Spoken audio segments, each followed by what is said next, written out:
comes after the Thai Prime Minister promised to shut down the centres along the Thai-Myanmar border. Okay.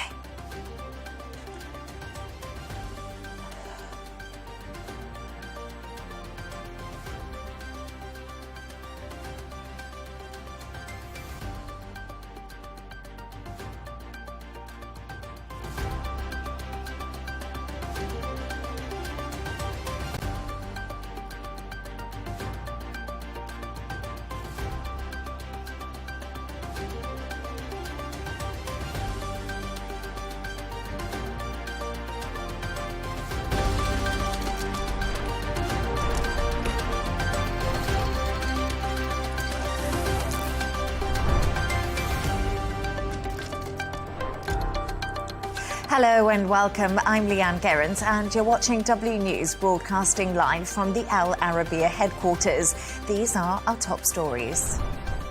Putin and Zelenskyy agreed to begin negotiations to end the war in Ukraine after the two speak separately with President Trump. The Indian Prime Minister Narendra Modi prepares for talks at the White House with trade and immigration on the agenda. Hamas agreed to hand over 3 Israeli hostages as agreed this Saturday, keeping the terms of the ceasefire deal. And at least 28 people are injured in a suspected attack in Munich after an Afghan asylum seeker rams a car into a group of people in Germany.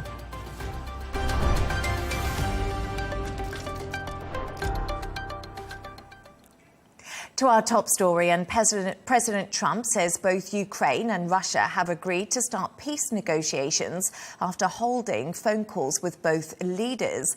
The US president spoke with Vladimir Putin and Volodymyr Zelenskyy separately as the two countries attempt to end the war, which has rumbled on for almost 3 years. But the US President Donald Trump is facing backlash over his push for peace in Ukraine.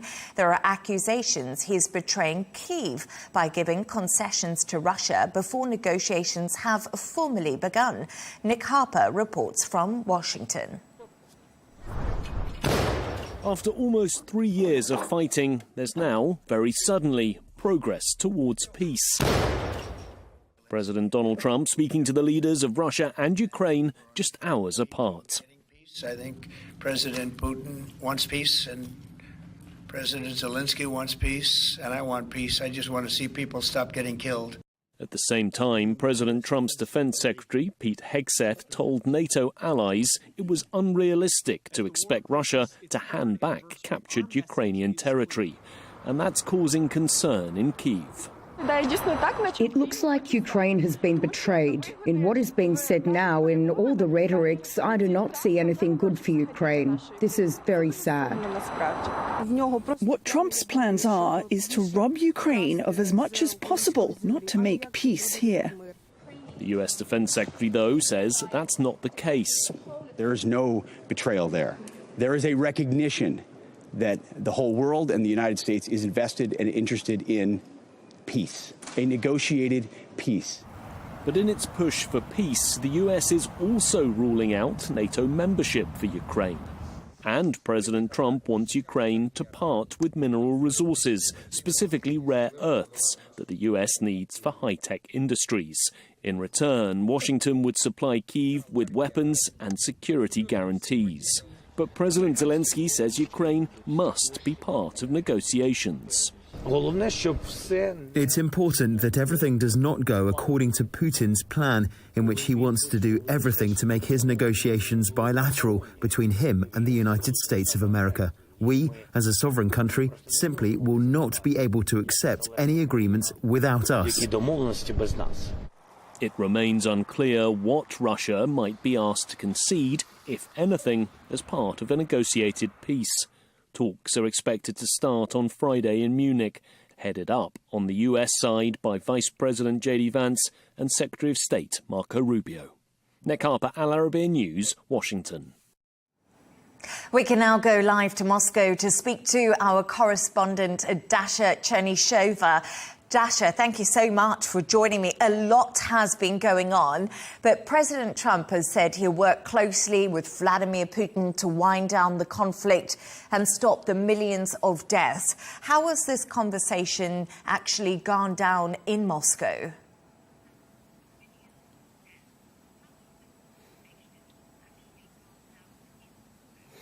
Well, Moscow was surprised by how the Trump administration is now treating this issue, and Moscow does say that it is interested in maintaining this dialogue. The numerous politicians who have been speaking about this phone call between the two have all said that it is a historic phone call because this is the first step in normalizing ties between Moscow and Washington. We are also hearing from the Russian side that they are now going to form the negotiating group that will be responsible for talks with the United States when it comes to the settlement in Ukraine. That is also a very important step forward. Russia has admitted that these preparations have already started, and at the same time we understand the sides have agreed that it is time for both to work together, and actually they have agreed that any long-term settlement for the conflict in Ukraine can be achieved only through negotiated solutions. So many important movements taking place at this stage, and obviously Moscow welcomes any possibility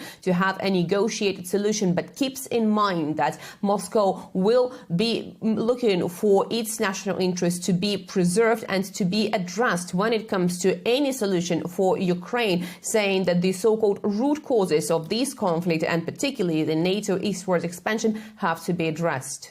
Yes, indeed. Dasha, President Trump has said negotiations have started, but Europe appears to not really be in the conversation at the moment. NATO Secretary General Mark Rutte has been speaking in the last hour or so. He says we need to put Ukraine in the best possible position. How likely are they to join this conversation?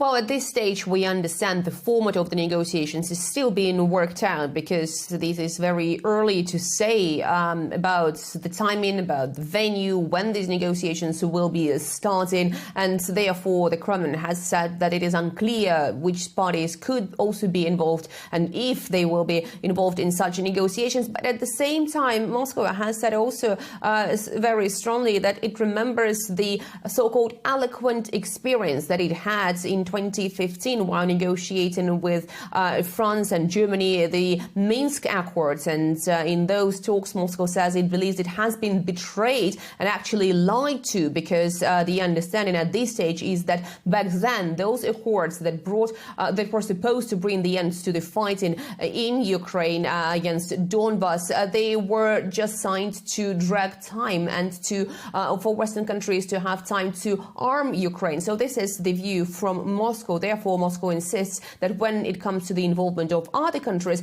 Moscow will remember that experience. Dasha, Trump and Putin have actually agreed to meet in person, which will be historic, because I think it was actually been a long time since, I think Obama was the last person to actually meet Vladimir Putin. But will Putin travel to the White House? Will Trump travel to the Kremlin? Or will they meet in Saudi first?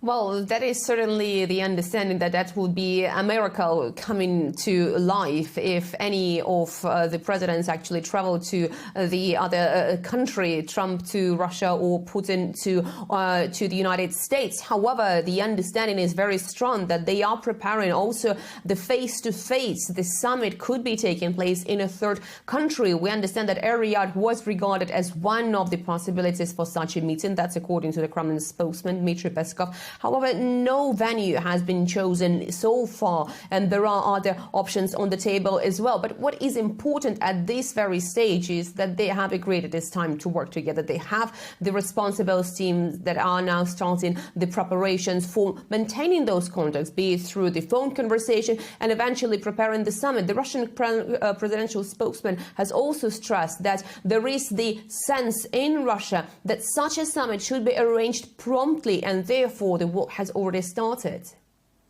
Dasa Chernysheva in Moscow, thank you so much for joining me.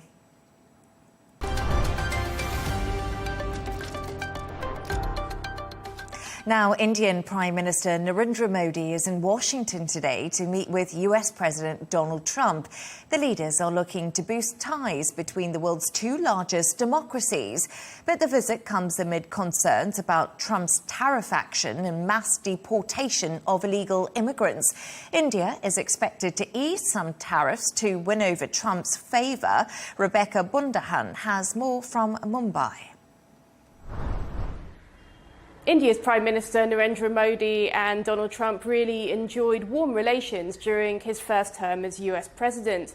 And with a meeting this early in Trump's second presidency, the two leaders are really hoping that they can renew that bond. Trade, energy, defence and technology are all areas in which the two countries will be looking to boost cooperation. They do have strong bilateral ties, and these have only been strengthening over the years. The two countries share concerns over China's rising assertiveness in the Indo-Pacific region. But Mr. Trump has described India as the tariff king in the past and called the country a big abuser of tariffs. And what Mr. Modi will really be hoping for from this visit is that he can perhaps try to avoid becoming a direct target of President Trump's tariff action. And India, in its recently announced annual budget, did actually cut some tariffs on products including high-end motorcycles. This was something that was seen as a preemptive move. And it's expected that India could cut tariffs in other sectors, including electronics and medical equipment, to make Mr. Trump happy. Immigration is another issue that is going to be high up on the agenda during this visit of Mr. Modi to the United States. There are some concerns among Indians about Mr. Trump's efforts to end birthright citizenship for temporary visa holders, which could affect some Indians. And this also comes as there is a political row in India over the treatment of deported Indians who were accused of entering the US illegally, and they were sent back on a flight, some of them last week, more than 100 people, and they were shackled on this US military flight. Rebecca Bundahan in Mumbai, thank you.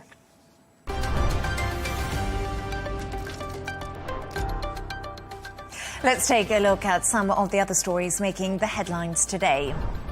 US Secretary of State Marco Rubio has begun a trip to Europe and the Middle East. He's in Germany today to participate in the Munich Security Conference and the G7 Foreign Ministers meeting. He'll then visit Israel, Saudi Arabia and the United Arab Emirates to discuss the Gaza ceasefire with senior officials. 250 people from 20 nationalities working in scam centres in Myanmar's Karen state have been freed.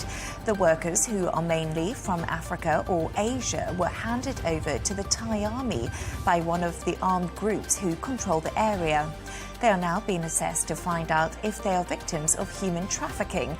Their release comes after the Thai Prime Minister promised to shut down the centres along the Thai-Myanmar border.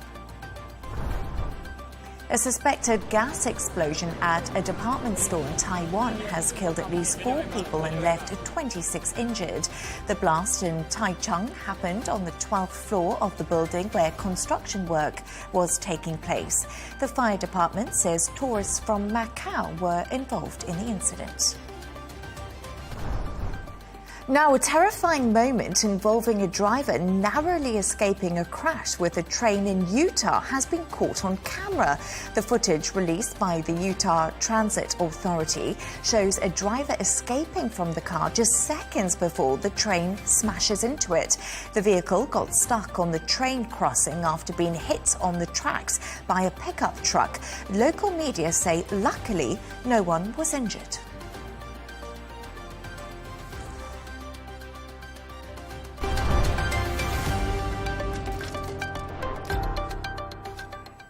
Hamas has said it will release the Israeli hostages as planned this Saturday and will carry out the Gaza ceasefire deal. The group had previously threatened to delay the next stage of handovers after it accused Israel of failing to meet its obligations.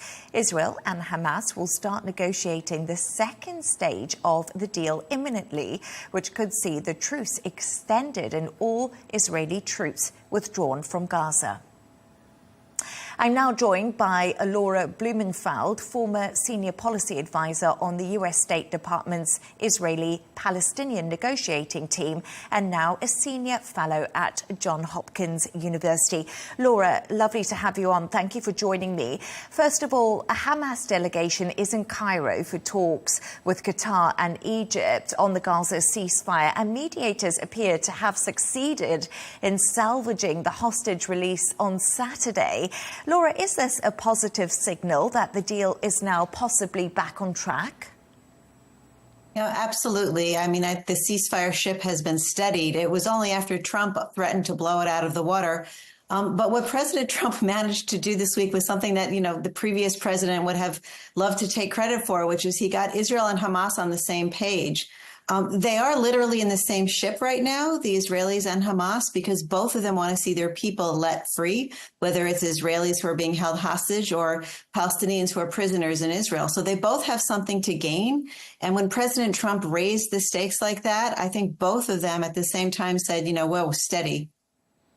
There appears to be a little bit of confusion clouding the ceasefire deal, however, with both Israel and Hamas blaming each other for violating the agreement. What will mediators be working on behind the scenes right now? Well, I think that they were sort of minor breaks relatively and not a material breach. The truth is, again, Hamas is feeling incredible pressure. Gaza is in rubble right now. Gaza is gone. But releasing those prisoners was one of the major goals of Al-Aqsa flood starting on October 7th. This is something tangible that they can deliver. And the same thing for the Israelis. I mean, there will be no sort of looking forward or beyond October 7th until they bring their people home. There's tremendous domestic pressure on Netanyahu.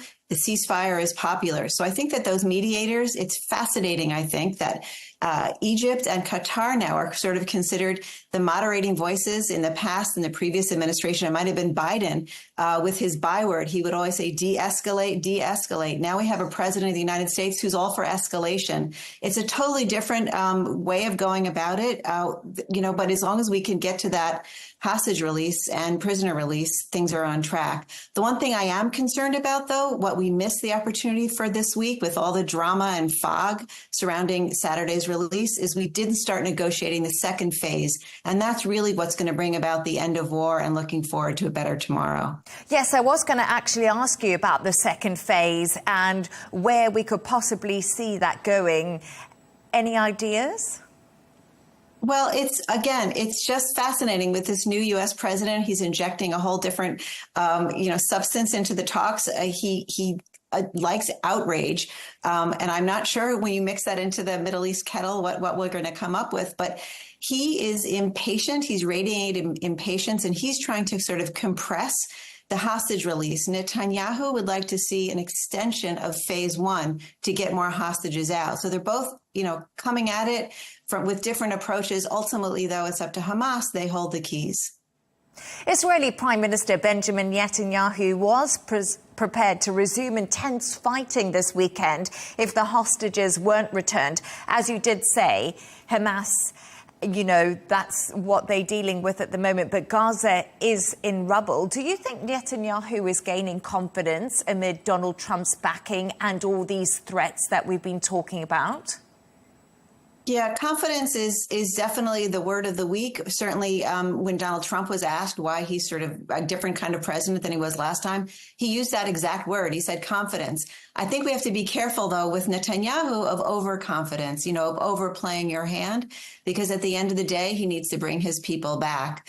I remember when I worked at the State Department, one of our talking points was the status quo is unsustainable. We were talking under President Obama about a two-state solution to both Palestinians and Israelis. I think today that talking point is no longer just empty rhetoric. It really is unsustainable. And hopefully that kind of urgency will put things on track all the way. So do you think a two-state solution is still actually possible, Laura? Well, I didn't mean to jump ahead, sort of to the end game here. It's clear that, with President Trump talking, he calls it an out-of-the-box idea. Others say it's out of your mind. Again, what he's managed to do is unite the Arab world in rejecting that idea, which I think is fine as long as it keeps this sort of conversation going and spurs more creative ideas. We already have a summit scheduled between the Egyptians and the Jordanians, and Saudi Arabia is going to play a key role here because there are kings in President Trump's mind, and then there are kings, all caps. And for him, I think Saudi Arabia is really the all cap kings. I see there's kind of a deference he has toward the Saudis. They share a lot of the same goals and even worldviews. It's about nationalism and techno-optimism. They see AI as a solution for economic problems. And for both of those leaderships, it's really all about the economy. There's Vision 2030 for Saudi Arabia, and for Donald Trump, it's Make America Great Again. Laura Blumenfeld, former senior policy advisor on the U.S. State Department's Israeli-Palestinian negotiating team. Thank you so much for joining me. I appreciate your insights. Thank you.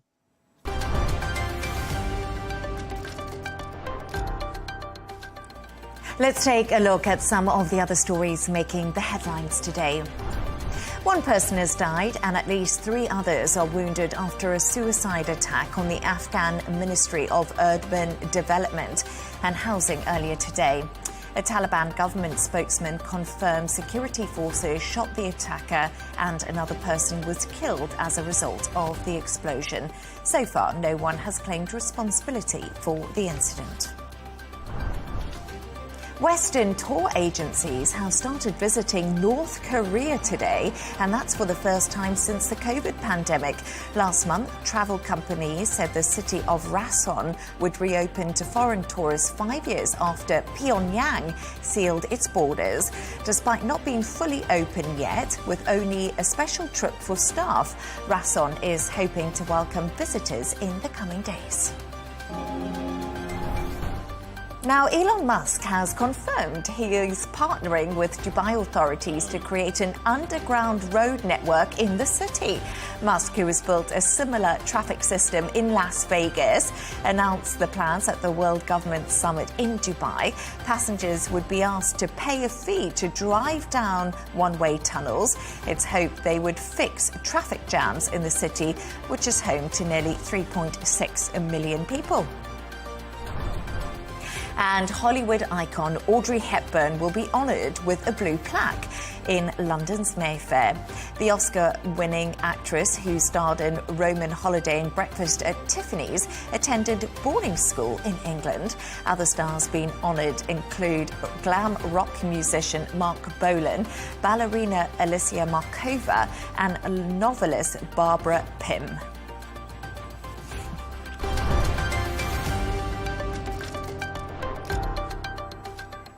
At least 28 people, including children, have been injured after a car rammed into a group of people in Munich earlier today.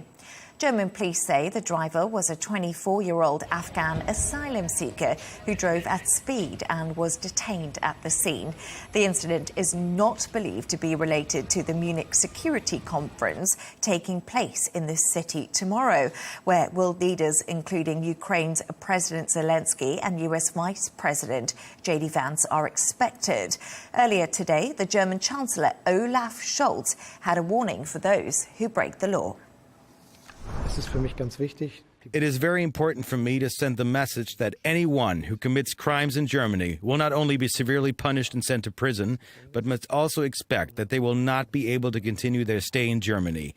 And this also applies to countries where it is very difficult to repatriate someone. It is to be feared that it will not remain without consequences for all wounded, and that is something we will all carry around with us. So once again, from my point of view, it is quite clear. This attacker cannot count on any mercy. He must be punished and he must leave the country.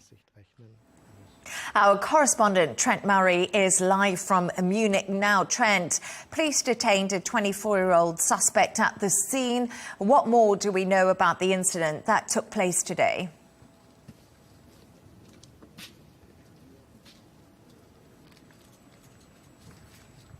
Yeah, that's right, Leigh Ann. That incident occurred exactly where we are standing, just behind me there. The kind of investigation stage has now wrapped up, and we've seen the fire crews here hosing off the road and cleaning up the remaining of the debris. That is after that incident occurred at 10:30 a.m. local time, when eyewitnesses say that that driver, that 24-year-old Afghan asylum seeker, put his foot down on the accelerator and drove straight into the crowd of people that were here. Now, as you said, 28 people have been injured, including a mother and her small child.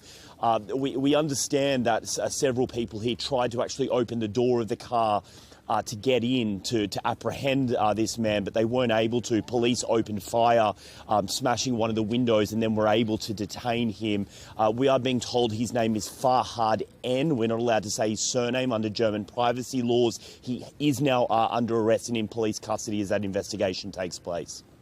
Trent, a similar incident took place in Magdeburg just before Christmas. 5 people, including a 9-year-old, did die. How are authorities treating this kind of attack, which seems to have been repeated?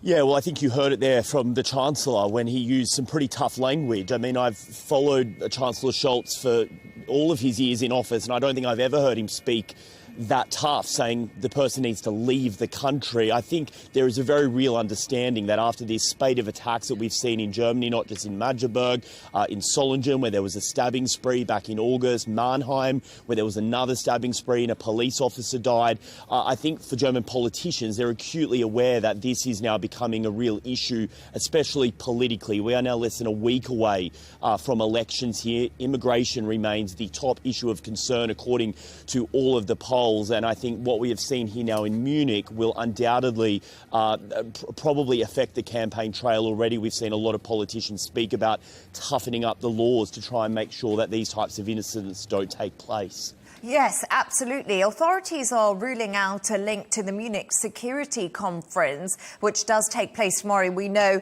that high-powered individuals are arriving, but is there any link, do you think, as you mentioned, to this upcoming German elections and the rise of the right-wing AfD party?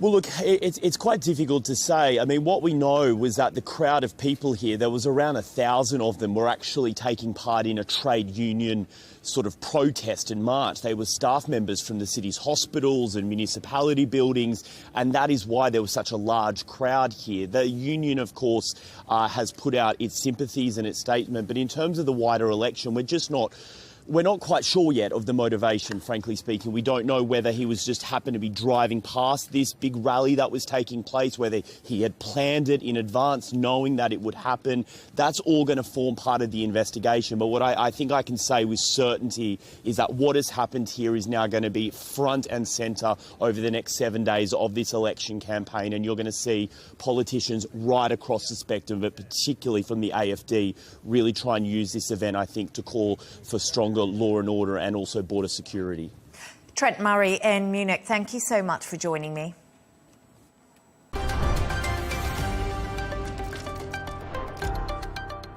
Let's take a look at the top business news now.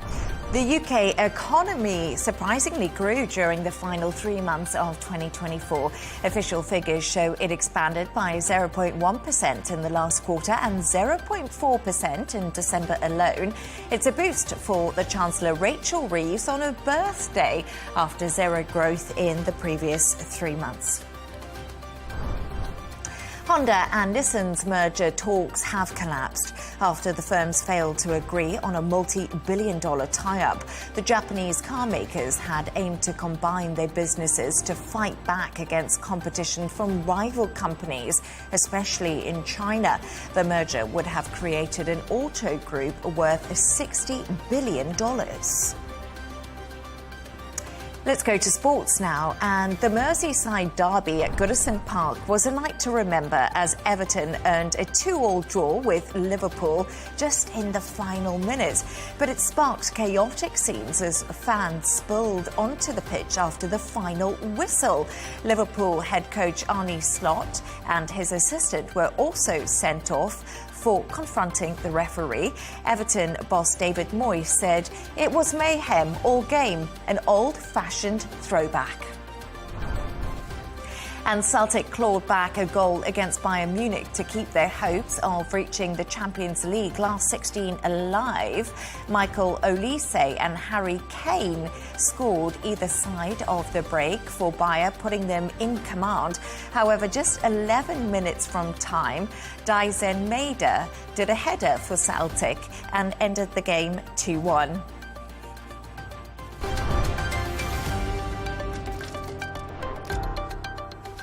And a reminder of our stories. Putin and Zelenskyy agree to begin negotiations to end the war in Ukraine after the two speak separately with President Donald Trump. The Indian Prime Minister Narendra Modi prepares for talks at the White House with trade and immigration on the agenda. Hamas agreed to hand over 3 Israeli hostages as agreed this Saturday, keeping to the terms of the ceasefire deal. And at least 28 people are injured in a suspected attack in Munich after an Afghan asylum seeker rams a car into a group of people in Germany. And that's all from us on W News. Thank you so much for joining us. The dressing room is coming up next. And don't miss Tom Burges Watson with a GNT. Good night.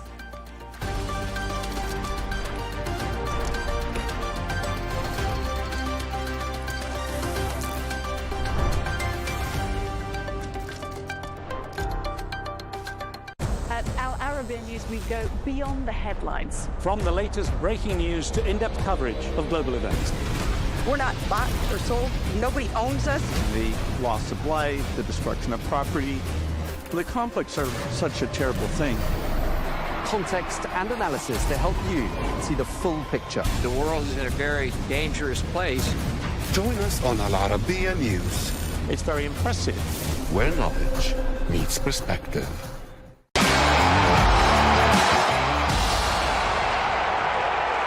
Welcome to the dressing room with our Arabiya News. First of all, Carlton, you were late. We were discussing your fine. We won't do a week's wages, but we're thinking you pay for the next Hold on a minute. day out. The FA are right. The FA are right. Hold on a minute, yeah? I was late, yeah? Well, how many times have I been early here waiting for you lot? Yeah, but you're late. You should be early every week, mate. We're on a time schedule. So what we worked out, the FA were bang on. Short of this show. What you don't know, the times have been moved the last 2 weeks, and I've had to, you know what I mean? Who's moved them? I don't know. Right, Someone's moved I know who's moved them. It's been 1:30. Usually it's 11. It's 11. Joe's I can deal with that. Yeah, I know. So, I'm taking on too much. He's well, busy. so it kind of evens itself out here. Do you know what I mean? It kind of evens because I've got things to do on a Monday. Yeah. Listen, because we love you, we'll give you a squeeze. No, you can pay for the next day out. Yeah. I did. I basically did. I bought about 20 beers and no one drank them. To be fair, they all ended up on someone's clothes. My mate left his jacket on the floor. He picked it up at the end of the night, and it was soaking wet. and it was freezing outside as well. It was cold, wasn't it? Yeah, he couldn't wear a jacket. Oh, brilliant. Right, so been up to much? Do you know what? I was with Carlton on Tuesday night. Oh, was that this Tuesday? Yeah, that was so we Tuesday. did. I've never done a. What was it called? Like public speaking Q&A with the West Ham fans. That's what I do, with innit? Tony Cotty. You know me. When you think this man, veteran. This man in his element, he was just everyone. It was all West Ham fans. Tony Cotty ran it. It was a really nice, really good. Chelsea fans in there, but they kept a low profile. And we was on stage and had a good chat. and it was just good night, wasn't it? Good people. It was a great night. I like doing them events. I've done one a couple for Chelsea. I like doing them. Yeah, it was nice. I was a bit worried because when I arrived and everyone had been on the booze, and then Tony Cotty got up and he said, "Right, we're going to sing the national anthem." I thought, what have I signed up? What, we're going to sing the national anthem now? And then he's put Bubbles come on the West Ham song. They all singing that. I thought, yeah, that is the national anthem, isn't it? Yeah. For West Ham fans. Yeah. Yeah, it's always good. It's always good linking up with Tony Cotty. Yeah. I done one 2 days after with Tony Gale as well. Did ya? Yeah. With me, Dean Ashton, Trevor Bricken. Really? Tony Gale, yeah. So we do like, and it was on a boat, so we're going up and down the Thames. So they've never seen a buffalo on the Thames before. On a boat on the Thames, and so yeah, we had a great time on there. But yeah, it's caught up with me these last couple of weeks. Going out with you guys, obviously doing that, because you don't know how much you drink. You actually drink, like, you're sipping all the beers, and you're thinking, it builds up at the end of the week. Then my knee just blows out. Then I'm in a bad mood. I can imagine you in a bad mood. I know. We're halfway through the Q&A, half on the stage, and Cody's went, "I'm going to the toilet." Walked off stage. Well, when you got to go, innit? What do you want me to do? Embarrass myself up on the stage and warm myself? True. I'm not going to do that. I've got to go. True. When nature calls. You got to go, mate. You got to go. The buff can't just wee himself, man. You got to do it properly. Anyway. It was good. What about yourself, Bridge? Yeah, Bridge. Bridge Star. Bridge Star. I ain't been up to much, really. Mrs. has been away, so I've been on my own with the kids, although Mum and Dad have helped me a bit. Bob Marley's birthday. Bob Marley's birthday last week. I saw that. So I cooked up a bit of... got a bit of inspiration for the night we went out, actually. Yeah. Got chatting to a few people, and they said... I said... We were talking about cooking. She obviously liked to cook. She had a cooking page, and her boyfriend was telling me how good she was. Can I just stop you there quickly? Because like people are thinking, how boring are their nights out when you're talking like... To be fair, it was at the end of the night. The night had finished. I don't know how we got onto it, to be honest. And she said, "What do you like to cook?" And we were chatting. Can't cook one. And I was like, "I don't mind a bit of jerk chicken." She went, "Oh, have you ever had mango salsa?" I was like, "No." I was like, "I'm going to do that." Right. So I made little jerk chicken mango salsa. What is going on in the Bridgie household, man? Yeah, I know. Not a lot else, really, to be honest. Just been with I'm just kids. expecting Ainsley to walk in. He texted me last night. Who? Him. I sent it to Joe as well. Yeah, I think he was doing the cleaning or something. Yeah. But he was all dancing because in his kitchen he's got a big mirror in it. It looks onto the garden. It just looks so funny. This guy is basically, I was just doing house chores. You're just a happy music, guy. Dancing around. I had 2 hours away from the kids because someone took them bowling, one of their mates. I just thought, put some music on, clean the house. Lovely. Yes. And kids... This is on Bob Marley.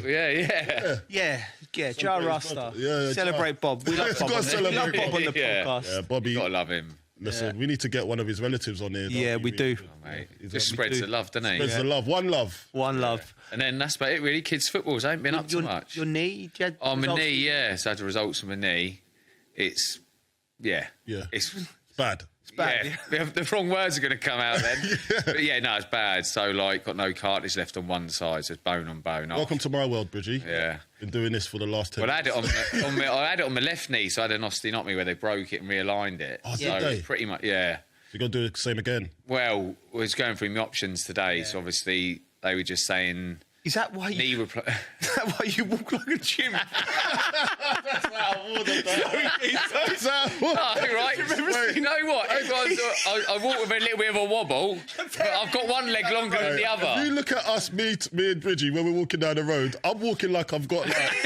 I thought that was just like I'm just a walk he had going on. No, it's not. It's actually my knee. I do wobble a little bit, but that's because there's one leg longer than the other. Mate, yeah. And my knees are bad. But yeah, my options, like he was talking about a knee replacement, but saying I was probably too young to have that because you'd have to have another one in like 10, 15 years. So it's just going down to what injections I could have. I thought the technology now, they'd have sorted that out by now. With the injections they were talking about today, it sounded like they could inject it and then it would act like a sponge around the joint. Yeah. So I think that's a route I might end up trying, basically. Yeah, don't go for and you just got to see how it goes. No. It's what people. I want to come with you. Yeah. Get 2 for 1. The burial. We might get a deal. Any good surgeons out there? No, but it's true. People think. Actually, saying about Julian Dix. Yeah. He's just had his done. And replacement. He said. So I've been texting him on X. Yeah.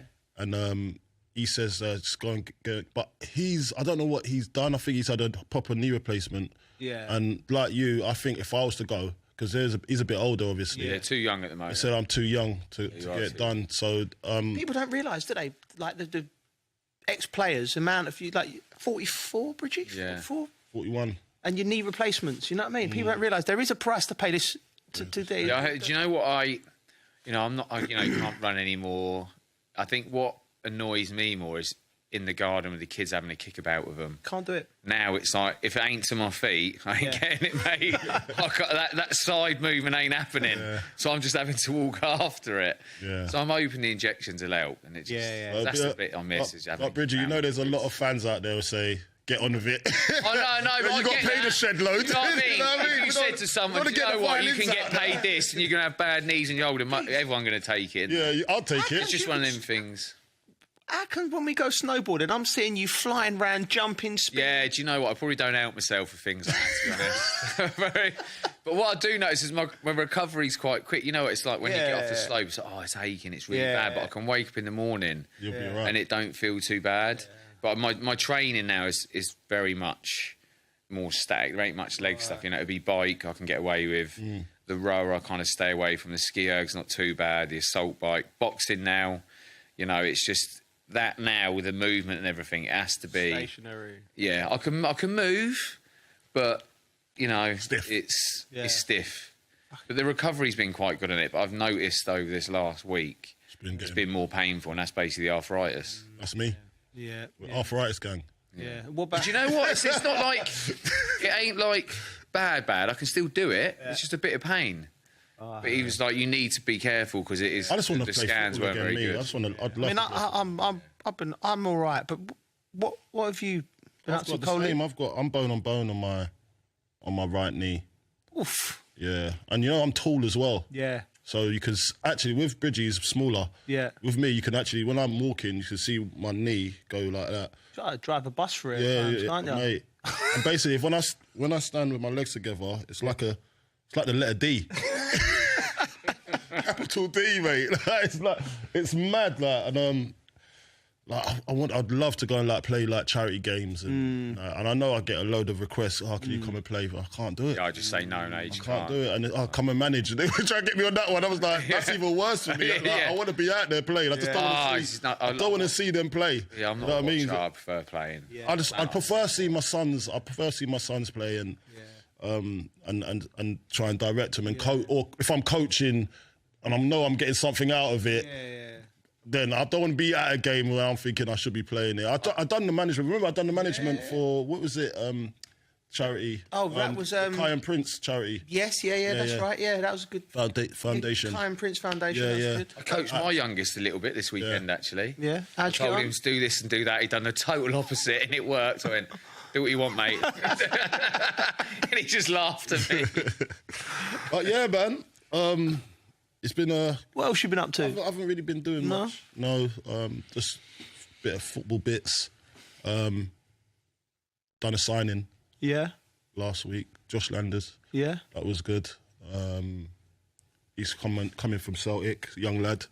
So we've done a load of new signings actually, like young boys getting their pros in the academy. Really? At West that must be a nice moment for you, Coley, when the young lads get their pros for the first time. Yeah, it is. We got the boy called Aaron Kamara, get his pro. Yeah.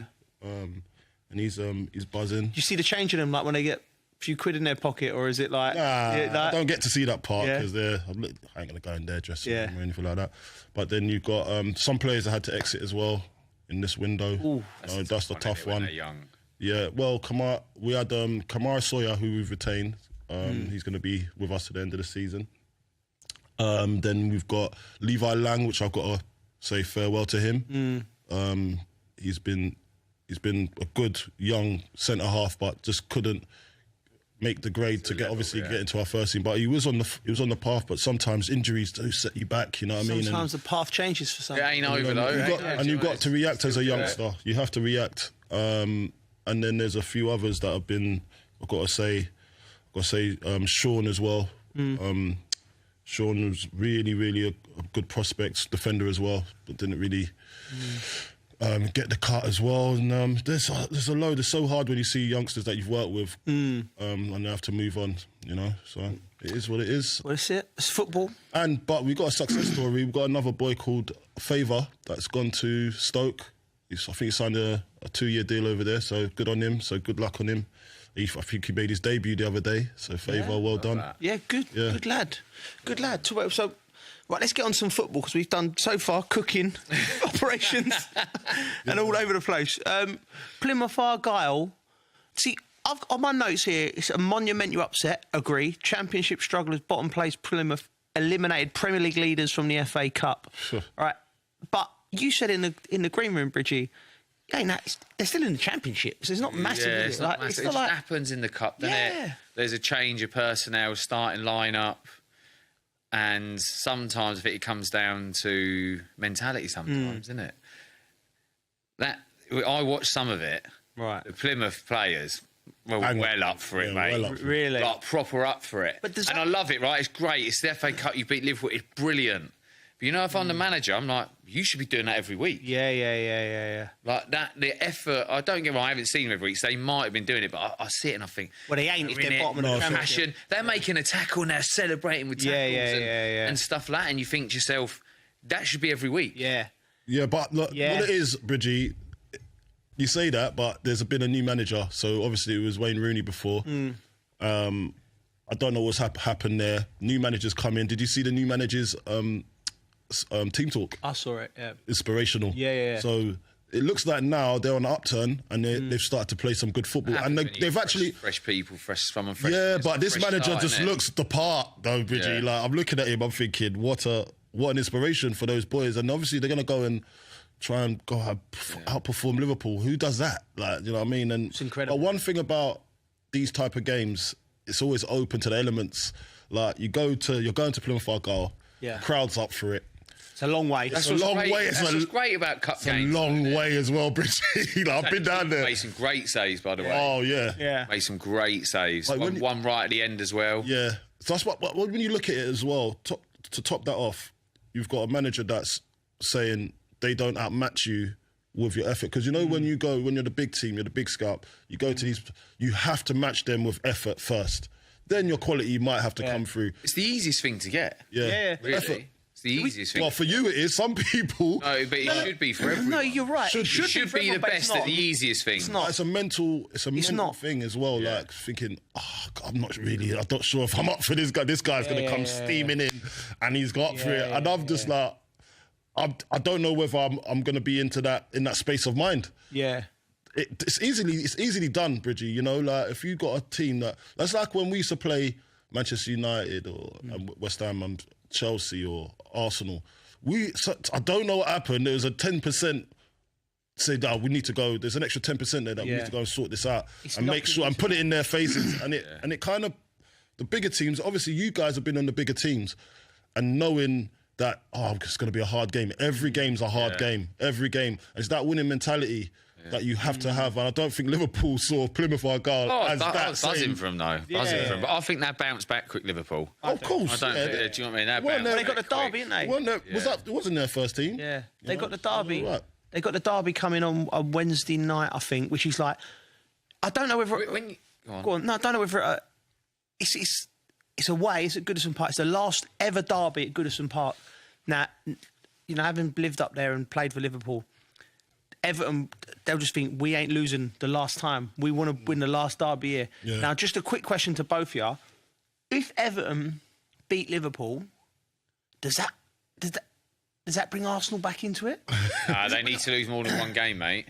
Yeah, but, like, this is the first... Like, Arne Slot's been strolling around the Premier League. Like, I reckon he's on the phone to his mates going, what's all this Premier League about, mate? This is my last year, man. Come in here, running the show. I do... The way he's walking around Anfield, like notorious, like McGregor. His arms just like that. It's going to be a tough game. It's going to be a tougher game than what it would have been a month ago. I'll tell you that much, because they've been doing a lot better. So it'll be a tough game. Yeah, it will be a tough game. I can't see it. Even if they lost, I don't think it'll put them off their stride. I think they'll bounce back quick. I think it'll have some kind of effect, man. Yeah. It'll have a little bit of effect, but it's a tough game. Do you know what I mean? It's the derby, Everton. Like you said, they're going to be well up for it. Everton are going to be up for it. Yeah, now, if I'm on a slot, right, and someone offered me a point in the derby now, would I take it? I think I would, you know. Yeah. That's mad. Even though you got the better team on the pitch, I just think, like, it's just the psychological thing of what could... If you lose it in a way that... Say they get battered, or, I'm not saying they will, but... It could get worse. You know what I mean? Whereas if you take a point, it sort of quells that little thing, and you move on to the next. You just mentioned psychological battle, yeah. So psychologically, they've just lost to Plymouth, right? That's already so minus. On the bounce. So to lose another psychological battle, that's another minus. What happens after that if they lost 2 on the bounce? Like psychologically, are they really up for go and get this league? And does it let Arsenal think, hold on a minute, smell a little bit of blood, let's go again? Depending on Arsenal and how they react as well. That's true. We're gonna down to the mentality of players after a loss, isn't it? That is your key word for today. mentality. I'll tell you who needs some mentality. Spurs. Seamless. Mate, Spurs, what are you saying? What am I saying? Well, mate, it's just like, you know what it's like on the group chats when your mates, like my Spurs mates coming through, like, and it's gone beyond the banter now, you're like worried for their mental health. Yeah.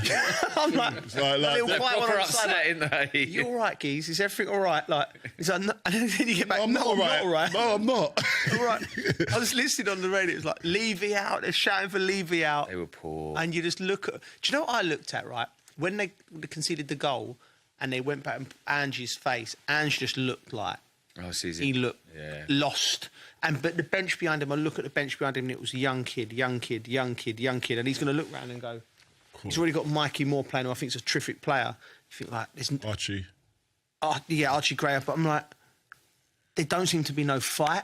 Do you know what I mean? There's a lot of space for Villa players. Yeah. And the fight, it was like, I remember someone picked it up, one of the Villa players, in loads of space. But then 4 players from Tottenham got close to him, but not one of them stuck a leg out or tried to make a challenge. There's no urgency in anything, no real I was pressing together. It weren't. I listened to Ange Postecoglou's interview afterwards as well. Mate. I felt sorry for him, man. His head was down, wasn't it? His head was down. Beaten. It's such a shadow of the man that come rolling in. Mate, and then he was a breath of fresh air when Crocodile he first came Dundee rolling in the place. Mate, people like... I text you, I said he needs a day out. He needs to come out on our day out. I think we need to cheer him up a little bit.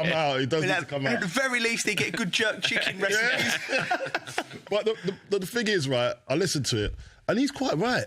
When I listened to what he was saying that these bunch of players have been playing a lot for 2 months straight with no one changing, and they're playing on a Thursday, then they're playing on a Sunday, Thursday, Sunday, and it's so hard. Whose fault's that though? That's upstairs. Because he's got a lot of injuries, right? He's got a lot of injuries. So medical team. Before you go, right? First, they went to Australia at the back end of last season for a few quid when the players could be resting, and now they're worried about their players being tired now.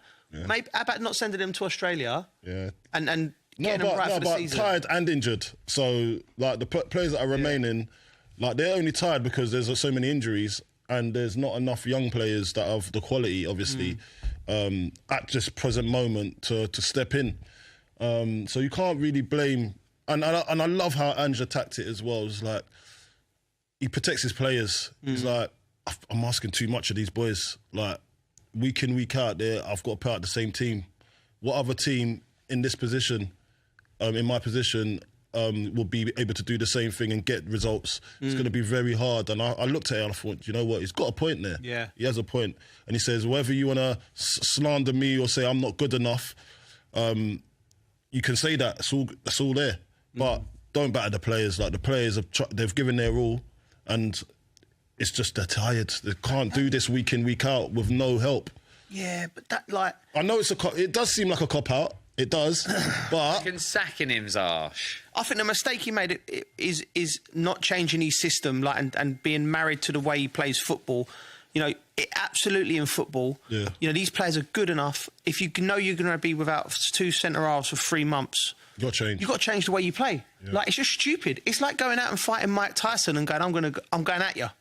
I've got no defence. I'm just going to, and you're having a shootout with him. Yeah. You know what I mean? Like, you can't do it. You got to adjust. Like, they're good enough to adjust. We all believe in philosophy of play and what we believe in, but You have to change. So they've got that. He's got that wrong, Ange Postecoglou. Everything else, I don't think is his problem. I think the rest of the problems, Daniel Levy and Spurs' business model. Yeah, of course. But that's the only thing he's got wrong, Ange Postecoglou. And I think when he leaves Tottenham, I think he'll look back and go, yeah, I would have done that differently. Yeah, maybe. But they've just got that Matthias Tell. Yeah. He's come in, he's scored straight away. Took his goal well. Took his goal well, so that's a good sign that he's on the score sheet straight away. I didn't see the game, like, I didn't watch it as well as I should have. You probably guys. Yeah. How did Rashford do? Rashford looked very good. Yeah. Very good. He looked like... I was a bit worried about him, right? When he signed... Like, no little things like he hadn't had a haircut. No, when he'd gone, no, like when he's gone to Villa and his hair was all over the place. I think you said it, Cole. It might have been you saying it, like. But I thought, and he looked a bit caught in the headlights in his interviews. I don't think he's a great talker anyway. But he had his hair cut. I know it sounds silly. It makes a difference. He looked good. His body language was better. He was direct. Yeah. I think he looked like he's not been training at the level he should have done, because a couple of times he breezed past someone, they got back at him.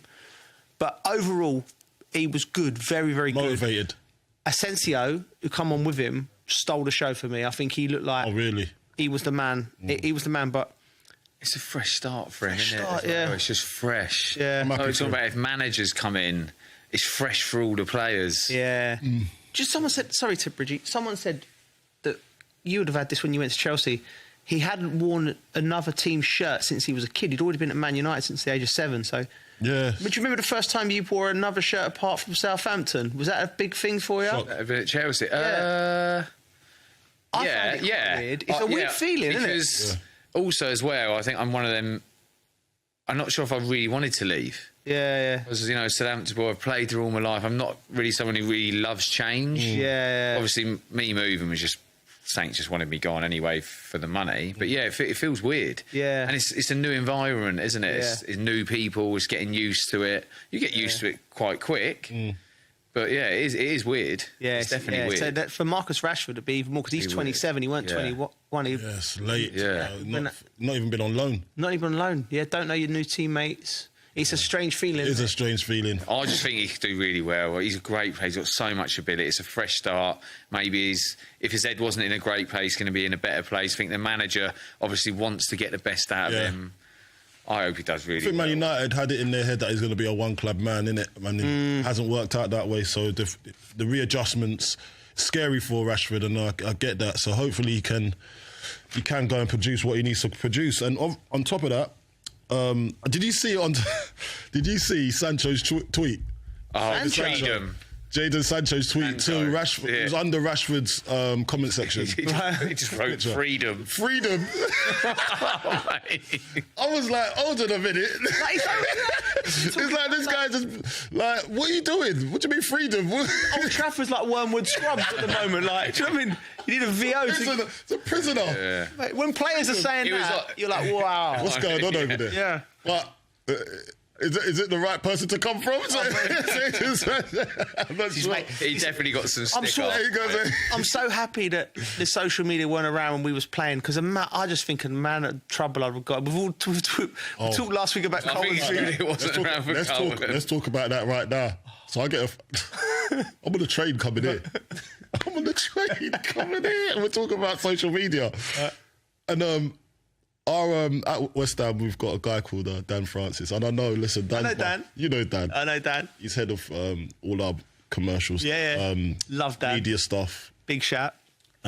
Big shout to Dan Francis. Thanks and he looks after the lads immensely and proper make sure that we're sound and we don't get into too much trouble.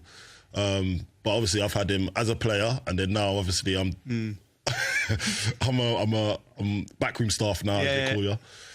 And then I got a text. He's gone. It was about one thing first. Or can I do this? Represent the club capacity. I was like, yep, I'll do that. And the second one was, and he showed me the tweet that from 2012 that I tweeted to a particular fan, and he said something bad to me, and I've gone straight for your mum jokes. Straight for the jug. You know when you say the mum jokes come out, like I was like, just because I'd already been fined. These kids don't know about the mum jokes back in the day. I'd already been fined 220 grand. Yeah, I thought I'm gonna have a little go here, but I'm gonna do it respectfully. I'm gonna do the mum joke. This is 2012. But actually, I done auntie, mum, and grandma. Can we say it on here? No, we can't. If you want to see, I've had to, he goes, Holy, just had a text from someone confidentially at the FA. It's not confidential no more, is it? Yeah, at the Premier League. Sorry, not the FA, the Premier League. And I was like, what is it? Then he showed me the text and he ain't going back that far, mate. And then I've gone, hold on a minute, yeah. Why are they watching me? Why are they looking at what I done in 2012? I don't even play it anymore. Like, do you know what I mean? But then I looked at it and I thought, well, I work around kids. Is this the sort of language I want to portray towards them? And I was like, do you know what? Yeah. So it's like 13 years ago, yeah? Yeah. And then they're contacting the club. I think Carlton needs to be able to delete this, the history of... I was like, okay, cool, I get it. But then I started to think, yeah, I was like, as I was deleting, I was like, do you know what? They've got bigger fish to fry. They've got other stuff to worry about. How about they're worrying about the standard of refereeing? Yeah, exactly. Why are they worried about my tweet in 2012? Bang on. Well, that is just too much policing. Police your referees. Police yourself. Police yourself. You know what I mean? Like, what's going on here? The nonsense that, you've got fire in my belly now. The nonsense that is, right? Fire in my belly. Oh, it's nonsense. Fire in the booth. What are you worried about me for? The Premier League said, you need to check Carlton's tweet in 2012. What the hell? No, it sums them up, right? Some nerd is sitting there going, oh, Carlton said something 15 years ago. 15 years? There's a lot of things are going on in the world now. Don't need to bring it up, do you? You got forget. Why are you bringing it up to you? That's exactly why I didn't go on it all them years ago. They made me go on social media because they wanted to work. Otherwise, I wouldn't have a job in TV. Yeah. Like, the things you say, that would have been just something that you said, your mum joke, which I think's brilliant anyway. 13 years ago, and they're coming back to you now. Mate, you're a different person. And on top of that, Coley, I'll tell you what, on top of that, I was looking at it the other day, same thing, like... I wouldn't delete it. Mate, No, you got to. Retweet it. Yeah, I had to delete it. Yeah. I had to delete it. That's made me angry, that. But the thing about it as well, I'm thinking, all right, fair enough, you're doing all that. Yeah. Then the celebrations. You know they're trying to censor Premier League celebrations. Oh, God, the fun police. The seagull one, the boy got fined and all that. What? Celebrate. Oh, God. You can't take away celebrations. We've got VAR already giving us to be fair, there's no point in celebrating. You celebrate now, VAR comes in, I'll take that celebration away. Yeah, do you know what I mean? But they actually want to stop you celebrating. Yeah, they want to stop you celebrating. They're just coming to pee on our parade, them. I want to know. No. What we want to know, please, if you're listening to this, someone on the FM write to us. Or email us or text us. Anything you want to do. And just explain why you want to delete celebrate. For what? Because they're saying it's, provocative. That's provocative, what and they're saying it's if it's disrespectful to the other fans. Oh, God. So if you do it, listen, if I scored against Brighton and I do this, like... The seagull. Someone's going to be so offended. Carlton's dancing like a seagull. I want to know what there must be something else to it, or something that person... You can't be offended. No, you can't. Talking about mum jokes, they're always like killer, aren't they, right? Killer. Because I still play... It's the line in the sand, isn't it? Yeah, it's the line in the sand, right? Well, I still play Sunday League football. You reminded me of something I'd done last year, right? So we're playing against youngsters. They're like in their early 20s, some teenagers, right? And you always get one, chirping, you used to play in the Premier League, you're rubbish, and all that. All right, mate, well done, yeah. Yeah, you're old man, yeah, and all that, right? But this geezer was chirpy, and I was like... kept on going. Like, looking at him, going, I need to shut him up now, right? So I'm chatting to the centre-half, their centre-half, and I've gone... They're from, like, the area where I was from. I said, and I pretended I knew... I got his name was on the back of his shirt, and so I said, what's his... And I heard him calling this. I knew his first name, and I knew his surname. Yeah. And I was like, what's he... I know his dad, isn't it? What's his name? Max, whatever. Yeah. And they went... and the centre-half's gone, his dad's name. So I went, what's his mum's name as well? I think I know him. And just give me the mum's name and the name, right? So I've gone to him, like, he's chirped up again. Well, hold on, what's happening there? What kind of football game is this? You're a copper on the pitch, yeah? So I've got his mum's name, and I'm doing the maths. I'm thinking, how old is he? He's like 19, so his mum and dad must be sort of my age. And I know everyone in that area goes to this certain nightclub, right? Yeah. So I just leant into him, like when he's chirping up, I went, I said, I know your mum. What's her name? I can't remember her name. Don't expose her name. Don't do it. Don't do it. I don't know his mum, but for this, and his mates, and he can see his face. How do you know my mum? Yeah. And she went, and I said, she went to the nightclub. Oh, well, mate, she loved it. Right. She loved it back then. She loved it back then. No, but honestly, this geezer was so annoying. The reason why you can't imagine, because he's such a lovely fella. But this guy must have been... Yeah, he got the better of you, man. He got you. He was like a little face went like... And his mates started hammering. I was going, yeah, she loved it. Party on the lads, they loved it. His mates. They battered him. They were cracking up. Brilliant. So mum jokes are aligning us. We've gone a bit off tangent there. Yeah, but it is what it is, because it's part of, like, what's going on, like... With, it all ties in anyway with social media and all that.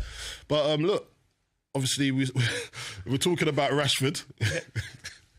So Manchester United v Leicester City. That was I watched that. What did you make of it? Robbery. Yeah. Absolute robbery. What's the linesman doing? Yeah.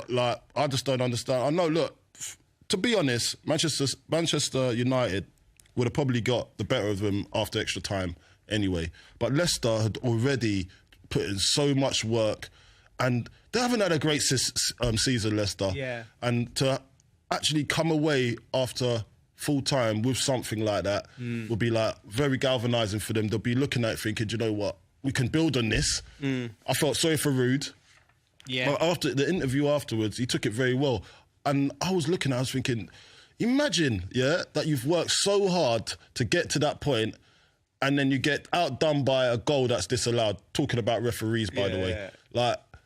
Like, should be disallowed, sorry. I'm looking at it thinking, you got to look at that and think, you're one-time referees when you've got no VAR and you can show that you're competent and skillful enough to see there's 5 players offside and you don't call it and you're in line.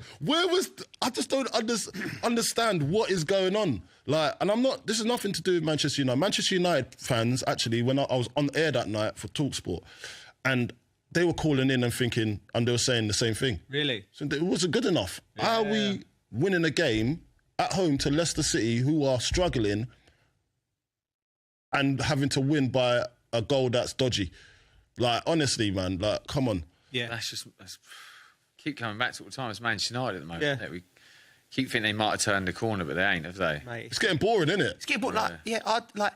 That's one thing you could never, ever say about Man United, that you wouldn't want to watch them play. I don't want to. If they're on telly, I'm like, usually, like, you go, Man United, let's see what's going on. I'm like, nah, got a yoghurt in the fridge or something. I'm guaranteeing boring to watch. I'm guaranteeing that Rashford goes and has a good season there, right? The rest of the season. I'm guaranteeing that Anthony, No, don't. Mate, he's gone over there. He's got man of the match already, and he scored his first goal in 2 games. Yeah. He's ready. He's flying. Wow. Anthony. Is there something in the Manchester United water that I don't know about? Because something's happening. It's like, though, if you're at a club and it ain't going well and you want out, it's when it clears your head, you're having a little bit of a fresh start, and you got the manager like encouraging you, putting an arm around you, giving you the confidence, just go out and play. But I think Rashford's going to do well. I want him to do well because he's a great player, and I want Anthony to do well. Like, I don't know Anthony. We want them all to do well. We want them all to do well. He's got so much ability, Rashford. I hope that's another thing as well. Like genuinely, I think there's 2 types of pundits in there. Like, there's people that there's the positive. Like, I want to see everyone do well, and then you see the other types of pundits who just want to can't wait for it. Like, on it, you're like, leave off, mate. Anyway, moving quickly on. Manchester City avoided a major FA Cup upset by coming from behind to defeat Leyton Orient in the 4th round tie. Now, my father-in-law, massive Leyton Orient fan, so he took my son, Harry, my eldest, and he's Harry. This is a kid that I pay a fortune for Chelsea season tickets. So he come home from this game and said, Dad, I prefer Leyton Orient. And I'm just like, mate, Seriously? I'm just... I prefer Leighton Orient. I think that's the atmosphere. He loves it. That's the atmosphere. Yeah. It is now with these big stadiums. I think the atmosphere ain't there anymore. It's ain't what it used to be. That's it. He come home. He goes to. He loves football. We go. You know, it's a great thing I can do in this job. I can take him to all different games. He come home absolutely flying. He loved it. He said it's a great game. I watched it on telly with my other son. Send him to the next Leighton Orient game. See if he's still what Mansfield at home. They're playing tomorrow. He won't be thinking the he same loves thing. it, Bridge. He loves it. He loves it. Yeah, there's more swearing at Leighton Orient. That was like when I went to Brighton. When I went to Brighton, and obviously it was Championship. There's still like nice stadiums, but my mates that used to come, they preferred it because the atmosphere is better. The fans are giving it. You know what it is? It's unsanitized behaviour. Unsanitized behaviour, and I'm sure that people smuggling in beers because they ain't got enough security over there. So they're having a great time. Do you know what I mean? I think that's what's great about the cup games, though. The FA Cup, innit? Get to mix the lesser teams and mix, and they're never easy games, are they? No. That's the beauty of it. Like anyone can win it. That's true. They're never easy game. One of the things about... Anyway, that Manchester City tie, they had to bring on Kevin De Bruyne and Foden to get the job done, didn't they? Yeah. But quickly, I just want to get your opinion on, you know, the VAR. You know, FA Cup decisions have proved... Like, it's been handled lightly in the FA Cup. So... And I just think it's made for more of a rhythm to the game. And it was not used across the fourth round fixtures, leading to controversial decisions. So the VAR data, which the Premier League has revealed, has appeared to show that accuracy is improving. Oh, shock that they're saying that with their data, they're getting better. The thing that they work with. They've done it in the I'm house. just like, you've got a camp, you've got it there in front of you. Yeah. You can still get it wrong. You're watching a video back and you're still getting it wrong. Just go back to the referee and the linesman doing the game. Like we were talking about earlier. No, but the Man United, it's offside. We can all see it, right? Is it linesmen just being lazy now because they got the VAR? Maybe, that's what I'm trying to think. It looks like they're lazy. Maybe you don't have to worry about it no more. Because they're putting it on someone. Why'd you bother having the linesman? Maybe he thought... Because you're going on VAR anyway. Yeah, true. Just go on VAR then. Maybe he thought it was going to get called back for VAR and it just like, no, it didn't. It's like, he probably forgot where he was. I just think you just go back. There's going to be mistakes. They're going to get it wrong. And hopefully it balances itself out. But that's what I was saying, Bridgie. I just think I prefer. That's what I was trying to say. And the goal, someone scores, you're celebrating, but there's no point in celebrating. Just wait and see if VAR gives it or not, and then jump up and down. I don't like it. One chance they had, to display that they were competent. That's what I'm going back to this, because I don't mind. 1 in 10 games, you're gonna get a boo-boo. Something's gonna happen. Sometimes the referee's gonna get it wrong. Yeah. The one time, it's on TV. Manchester United, one of the biggest teams in the league, against Leicester City. Yeah. The one time it's not used, and you could advertise for your colleagues and how good the Premier League refereeing is, that we could do this without VAR. Yeah. You get it, a massive decision, 5 players offside. You didn't even you didn't even think maybe they're offside.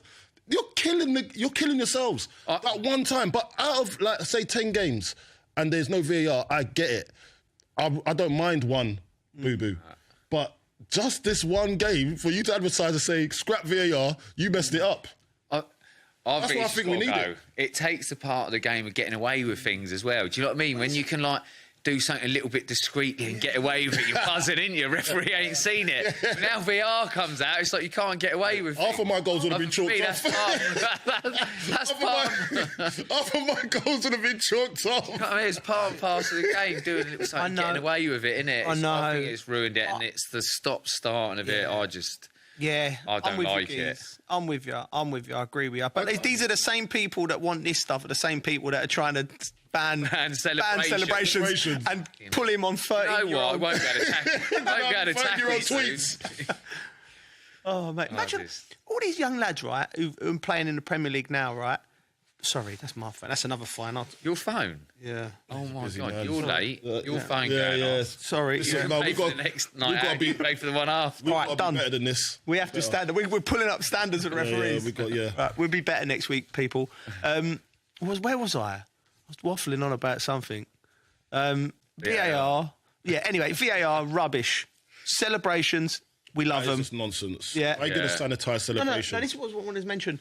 Going back to what you said about all these young lads who've grown up with social media, they must have said, imagine the stuff that you said to your mates as a 13-year-old or 14-year-old, and if you recorded that put it online, which I'm sure some of these players would have done. Oh, man. And there's a history. There'll be prison. There'll be prison. Sentences. Deep sentences as well. Right, so just have an amnesty what people say. That's what they thought when they were a child, and they might think something differently. Even make mistakes. You don't have to keep bringing it up either, do you? Exactly. Let's celebrate goals. I'd love to see Carlton scoring against Brighton and doing a seagull dance.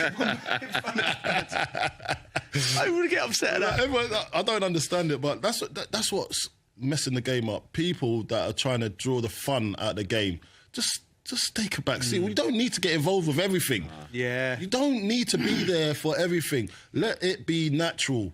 You can't police how someone's going to feel or speak sometimes. It's going to happen. You just got to educate, say, OK, don't do that. But you can't punish people for celebrating and doing all that sort of stuff. That's true. That's true. Let it be. Let it be. Let it be. We're going to have to a little more of a serious turn here. Manchester City's 115 charges outcome in a month, as the quote from Guardiola. Expected soon, Pep Guardiola confirmed that Manchester City expects a decision on their 150 financial rule breach charges within a month. Potential consequences, if found guilty, City could face severe punishments, including a points deduction or even relegation. Guardiola's stance, who's already signed a contract, he's claimed that the critics want Man City wiped from the face of the earth. That's a bit strong. He's got to say that, though, isn't he? You know, they'd love to see him go down and get points deducted, though, wouldn't they? You want to see him go to prison. That's what they want to see. They want to get rid. He's won a lot, innit? Back to all these charges. Don't worry, Giz, your readies are all right. Good, thank God. Imagine that. Oh, no. What, they've got to come back to you to give you your readies back. I ain't got it. It's gone. I spent it. God. But yeah. What a transfer. Imagine that. That quick. Nice clothes in the thing. Imagine that. No, that would be bad. You're saying about that. Someone had me on the wind-up. Remember when the Roman sold the club. Sold the club, got the club taken. Yeah. Right, anyway, someone had me on the phone, got me right at it, telling me that they're going to be looking back at all Chelsea players, the finances. The Chelsea players, how they got paid and that. I was on the phone to the bank. I was like, mate... You definitely called it at your age, didn't you? Yeah. What processes were in place? Flights were booked. Cayman Islands. I'm out of here. I'm gone, mate. You ain't ever going to get me. That's hilarious. Tell you what, if those charges end up, if they're guilty of it all and they get the proper punishment... Guilty of what? Crazy. What happens to all them players? Guilty of what? Like, because that's what... It's actually quite an interesting subject to talk about because, guilty of financial irregularity, basically saying that they're spending more than they're bringing in. Yeah. But it's also like a question of freedom as well, financial freedom. Like, if you found an oil well in the back of your garden, right, tomorrow, and you made yourself £2 billion, right, you go... It. Yeah, you regulated. Be like, no, but like, you want to go and buy Southampton, and take them to the top. You want to spend $500 million doing it. You won't be able to do it, because of you have to have the infrastructure to support it. But I just think I don't know. It's a tough one. I don't know where. But I think they're doing so much good for Manchester, the city itself. Economy, money-wise, economy changed so much. For the first time I've been up there for years, I couldn't believe how much it's changed. It's because they've put in a load of money. It's a great city. Yeah. They've put a load of money in, Bridgie. A lot of money. They're not looking at that part. They're just looking at the part where, and they're trying to penalise it for that. They put all that money in, right? But then the government want to help Man United out. Yeah, that's a bang. Yeah, that was last week. That was on the government want to subsidise Manchester United's with the taxpayers' money, subsidise their stadium build, which is just, for me, just blows my mind when there's people in the streets struggling. And what you're going to put a new ice bath in for at Manchester United or something? I don't know. Like what's going on with the world? But then you've got so like I don't know. I mean, it's way above my pay grade. I just know that if they get found guilty, which I think they will. They say it could face severe punishment. So is it likely that punishment's not going to be as severe as what's being written about, maybe? Points deduction or even relegation. Well, it's happened before in other countries. Remember, it happened to Juventus, it happened to Glasgow Rangers. So there is precedent to it, but it's never happened to a Premier League club of the size of Manchester City. I'll tell you what, I don't think they don't look like they care. I think they're quite confident.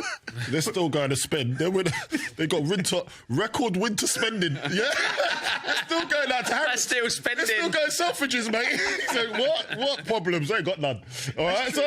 So amid uncertainty, City spent 180 million in the January transfer window, acquiring 4 new players. Yeah, I think obviously Kushanov. Seeing it, I can't. Kushanov, 33.6 million they spent. They're basically. I think they're pretty confident they get away with it when you look at it like that. Isn't it? Marmouche, 63 million. Mate. And Gonzalez for 50. So they don't care. I just think they're cracking on. They're cracking these lot just making a lot of noise. Or they just know. Yeah. We're all right. Let's carry on spending. They're just making a lot of noise there, and it's paper talk. Yeah. It's not real. No, but yes. So I don't even know where we stand on that, but it's going to be interesting what happens over the next few months. That is absolutely for sure.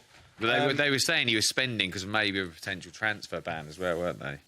Yeah. What happened to Chelsea, didn't it? We've seen Chelsea with a transfer ban. It actually helped them for a bit, didn't it? Well, listen, Lamps was brilliant under those conditions. Yeah, because you have to bring in young players. I mean, and that was another thing as well. We talk about the finances in the Premier League. I was talking to someone in that game, and they said, what we export around the world, Great Britain, in terms of revenue, the Premier League is actually our biggest export. Like, every country buys it. You think about the tourism it brings into the club, and then you have to go and talk about tourism to the country. To the country. So people come to England now. They go, right, we're going to go and see Big Ben. We're going to see Buckingham Palace, and we're going to catch a Premier League game. Yeah. That's it. Doesn't matter who it is. It's a Premier League game. Yeah, they go there, and so you got that plus all of the TV rights around the world, the advertising revenue. Why do you think all these big American hedge funds want in? Because they know it all flows through football. Yeah. So I understand you have to have like a way of controlling that because it's powerful. But you can't have like, we're going to sanction Man City for this, from the government, and then we're going to help Man United with their rebuild of their stadium when they're owned by billionaires. I don't think that makes sense either. So, but well, as you said, I just think their spending does coincide with probably getting a ban. Because if they're just preparing to say, okay, we're not going to be able to buy players for the next year or two. Then we've got to do something now. So let's just spend now, just get it out of the way, and then stockpile on our assets. Right things doing it. And, you know what I mean? So it's the right thing to do if you think you're going to be going down that route. They're basically doing what everyone done during COVID. Just go and buy toilet rolls. Go and stack up on toilet rolls. There's no toilet rolls in the shops anymore. It's like, what's going on? Toilet roll, can of baked beans, all of them gone. You know, but talking transfers, Mikel Arteta to offload 7 Arsenal players to fund a huge summer spending spree is a bit of the paper talk. Basically to offload some players to strengthen the squad and particularly the attacking department. Interesting. Let's look at these names now. Raheem Sterling, let's go through them one by one. It hasn't worked for Raheem, has it? It doesn't look like it. What do you think, Bridgie? He's been a bit unlucky, I think. Have you seen much of him? I've seen bits and there's glimpses of he looks good. Still got it. Yeah. He's still got it. Of course. He's a young man. Does he suit that team system and what's been asked of him? I've almost... I remember he was the main man for quite a while at City. Like, things were going through really well, didn't he? But I think he's been playing off the right for Arsenal. But I always remember him playing off the left and causing a load of damage. Yeah. So it is a different style. Yeah. He played totally different to what City played as well. Exactly. So it's adapting's really hard for him. You know what? I was at Liverpool when he come through. The 2 young lads from London. I don't know if I told the story on the pod. Have I said this? No. Him and Jordan Ibe. Do you remember Jordan Ibe? Yeah, Jordan Ibe. They both come up from London and... he scored the other day. Did he? For his club, I think. He plays in the lower leagues now, but he's had he's had to get back on his feet. Yeah, he's had some trouble. issues. Mental health issues. Yeah. So well, listen, we wish him all the best. But so I was a senior player. I was coming back from Lille actually, so I must have been 31, 32, and they come on tour with us, and the player liaison officer pulled me and said, "We've got these 2 lads from London." A little bit maybe a bit nervous. Make sure they're all right. So I remember going to see him, and I was like, "You're right, lads." I was out in Boston or somewhere, and what he struck me, Raheem, was he was very mature.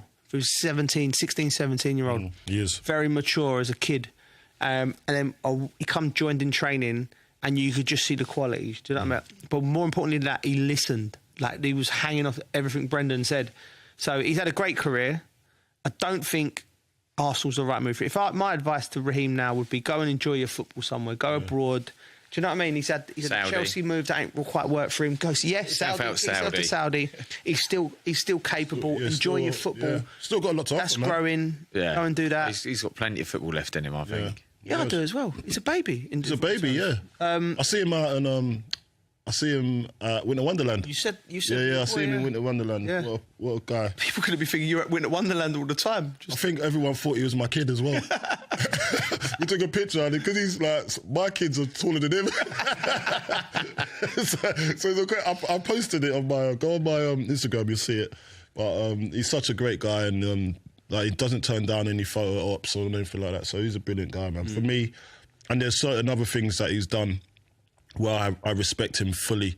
Yeah. Not just being a footballer, but as a person. He's been a role model. He's been a great role model. Yeah, I do. He's been a great role model for the game, and I just feel he needs a bit more respect sometimes. Yeah, I do. Exactly. Yeah, absolutely needs more respect. Family man, lots of kids. Yeah, but when you're looking at obviously Arsenal, when you're looking at players expected to depart, including Raheem, obviously Neto. I didn't know they even signed him. No. Has he played? Then you got Thomas Partey, which I don't strange one. He played a strange one. Yeah. Jorginho, maybe age. Yeah. You know, Kieran Tierney, who I played with at Celtic actually when he was a young whippersnapper. Injuries. He's had a load of injuries. Jacob Kiwior hasn't quite worked for him. Hasn't quite worked. And Zinchenko. Now I get that. Yeah. I get the Zinchenko one. Is there anyone on that list you would take at West Ham? Obviously, it's not your department, so West Ham fans, it ain't. No one ain't got a say in this. Obviously, I'd take Partey. Yeah, come on, you take Partey. I think quite a few clubs would take him. Yeah, you take Zinchenko as well. Zinchenko. And Raheem. Yeah, Raheem as well. You take all of them. Who are we taking? Hold on a minute. Well, I'll go through the whole list. Give it to you. I'll take the lot. What happened? We'll have a cut price deal.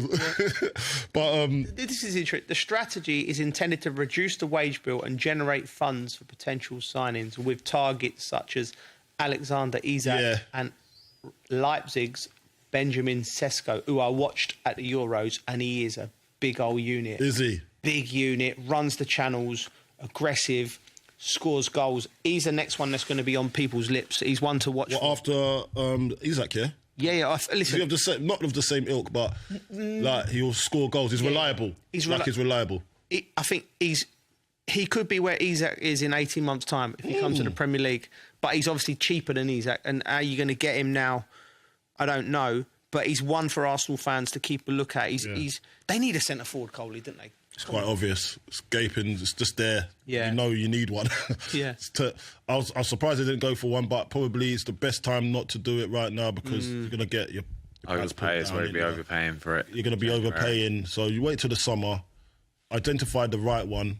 Obviously, they've had a change as well in personnel on technical director with with Edu going. Yeah. So now obviously they've got probably different ideas on how to mirror that up with how they see the next 5 years now. So they'll probably have to sit down and say, listen, we'll do all our business in the summer, see how that goes. And I think, it might frustrate a few Arsenal fans, but they're just going to have to hold tight for now because they've had a lot of change this season already. So hopefully they can get it together in time for the summer. They've always had it, Arsenal, where it's been glaring where they need to strengthen and they just don't do it. It's something the club habit. I remember under the Wenger era, they said they had so many number 10s. Remember they had like Cesc, Hleb, Arshavin, Rosicky, and they would just keep adding to these number 10s. You're like, go and buy yourself a holding midfielder. Yeah. But they never did it. It's like a stubbornness. It's their style of football. But I look at their youth football as well. Yeah. I've never seen them come out with from the youth. Yeah. Clear number 9. Yeah. They've never from the youth team. I'm talking about. When's that? Was it Franny Jeffers? I remember. Yeah. Fox in the box. But they bought him, didn't they? They bought Franny Jeffers. I'm talking about a player coming from the youth that's been a number 9. Eddie Nketiah. Yeah, he got close, didn't he? He got close. He scored goals. He never really looked like he was going to. Still trying to think. Is there anybody else? That's it. See for me now. If I'm looking at my youth, Hughes. Remember Hughes? It's not Richard Hughes. Stephen Hughes. Was he a number 9? He was number 9. He was midfielder. Midfielder. Yeah, there ain't much. So I'm looking at that as a thing and saying, right. I think that's their DNA. There's so many staff at Premier League clubs now and academies and going, right. I'm going to get someone in who played number 9, right? And I get all the young coaches around him and I go, right, look at every striker you got at the club from, say, under 10s up to under 18s and go, right, we need to do individual work programmes with these players, development programmes with these players, with an elite striker talking about movement, runs, technical work, mindset. And I'm saying, and we're going to review it every year to see where they are. Are they scoring goals? Are they scoring... Is Arsenal's number 9? What type of goals are they scoring? What type of goals? And what type of goals do they need to start scoring? Yeah. And then you start developing it in. And then all of a sudden, after 4 or 5 years, you should be thinking, we might produce a number 9. You produce one number 9 who can score goals, 20 goals in the Premier League. That's £50 million. Yeah. Why would you not invest in that? I don't understand. It's a great project, I think. Like, a club like Arsenal, that'd be a great place to start, actually, because they've never had one. They've never had a number 9 come through the ranks. I can't even think. So they must have to have a look at that and think, because they're producing a load of number 10s, I see, when I've watched them, even in the youth. Great players, great on the ball, technically gifted. Yeah. But and now number 9, it's either they have one and they don't take them seriously and think that's not our DNA. Yeah. That's not the spot we're looking for. We'll go and buy that. Yeah. Or they have to look at it from a different perspective. So any young player going to Arsenal will think, I've got no chance of getting in the first team, whether I'm Haaland or not. Yeah. They don't like us. Yeah. But even now they got money, they're still not buying the number 9. So what chance have I got? They don't like 9s. Yeah, they don't like 9s. They don't like that. And the thing about what was the game when they beat was it Manchester City the other day? They beat them 4-0. Yeah. They didn't have a number 9 on the pitch. I know. So it's actually proving their point. You don't need a number 9. But if one if they can get one, they'll be getting one, I think. I agree with you. But, Bridgie, all these people say we don't need number 9s, we still score goals. Yeah, you ain't got number 9, you also ain't got any trophies, mate. You know what I mean? So they should look at it like that. I've simplified it for the lot of you. There you go, have that. Wear that, Arsenal. Well, I think that's a good way to end it, because we've got to end it a bit shorter than usual, because Carlton was late. Yeah, sorry. But thanks for tuning into the dressing room with Al Arabiya News. Catch you next week.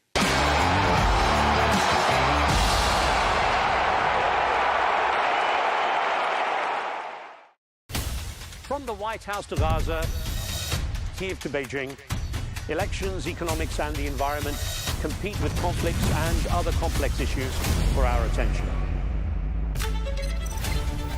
In an age of fake news, deepfake and artificial intelligence, they've got to have a vote and a say. It's important to look beyond the loudest voice to understand the truth. From newsmakers to groundbreakers, my campaign is going very well. Presidents, prime ministers, princes and peacemakers, and cultural tastemakers. As Arabs, as Middle Eastern, we're too emotional. Join me on The Riz Khan Show for empowering conversation.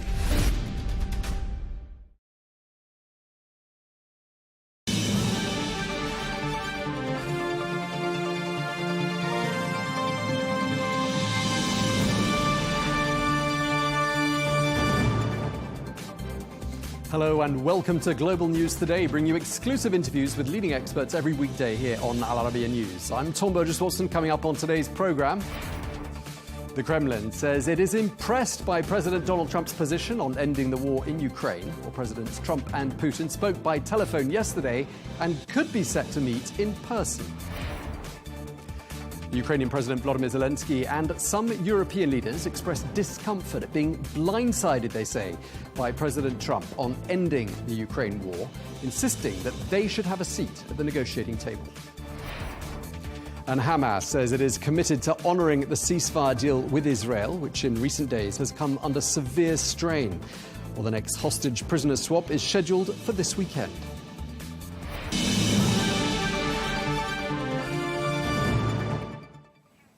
Hello and welcome to the programme. The US President Donald Trump held a lengthy telephone call on Wednesday with the Russian President Vladimir Putin. Well, President Trump says that talks to end the war in Ukraine could start immediately. Meanwhile, the Ukrainian President Volodymyr Zelenskyy says that Kyiv will not accept any peace deal unless it is involved. Well, we're hearing from the NATO Secretary-General Mark Rutte as well, who said at a press conference in Brussels that the alliance must now switch to what he called a wartime mindset. But the US Defense Secretary Pete Hegseth sought to clarify that US attempts to negotiate peace between Ukraine and Russia is, quote, certainly not a betrayal of the Ukrainian soldiers who've been fighting against the invading Russian forces during these last 3 years. Well, Hegseth emphasized that the US has made what he called an incredible contribution to NATO, highlighting that no other country is more dedicated to the Ukraine effort than the United States. That the world is a safer place, a freer place when NATO is strong. And we certainly feel that way, and our investment reflects that.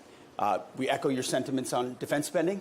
The president has said 2% is not enough, and we're going to argue that up to 5% is the necessary investment from NATO countries to ensure we're able to meet the threats of the future. There's one man in the world capable of convening the parties together to bring peace, and that's President Donald Trump, which he demonstrated yesterday in speaking to both Vladimir Putin and Zelenskyy, and bringing about, we believe, a durable, lasting peace on the continent, which his goal is to stop the killing and bring that peace, that it's in the interest of the continent and the United States. Well, in response to the US Defense Secretary Pete Hegseth, it seems that Ukraine's European allies are displeased with the Trump-Putin phone call. The German Defense Minister Boris Pistorius hit back, calling it regrettable that Washington had been making concessions to Russia before the peace talks had even begun. Für uns, wie die Verhandlungen zu einem Frieden. It is regrettable, and I say this as well, it's part of the truth, that the Trump administration has already made public concessions to Putin before the negotiations have even begun. From my point of view, it would have been preferable to talk about Ukraine's possible membership of NATO or the country's possible territorial losses only at the negotiating table and not to take them off the table beforehand. The German defense minister speaking there, well, like Germany and other European powers, the NATO chief Mark Rutte said it's crucial that Kyiv is closely involved in any talks about what happens in Ukraine. We have seen yesterday was the statements coming out of Washington, including, and you forget to mention that, his long phone call with President Zelenskyy. So we will see how this progresses from now on, step by step. Of course, it is crucial. We talk about Ukraine, that Ukraine is closely involved in everything happening about Ukraine. Well, while some Ukrainians fear that the Russian President Vladimir Putin might try to undermine President Trump, Ukraine's Defense Minister Rustem Umerov thanked the NATO chief Mark Rutte for his support, highlighting that NATO is assisting them and training their troops. He also emphasized that Ukraine is still going strong. Meanwhile, the Russian Foreign Minister Sergei Lavrov appeared to be mocking Western bewilderment over the telephone call between the two presidents, calling it a case of two well-mannered people showing others how to do politics.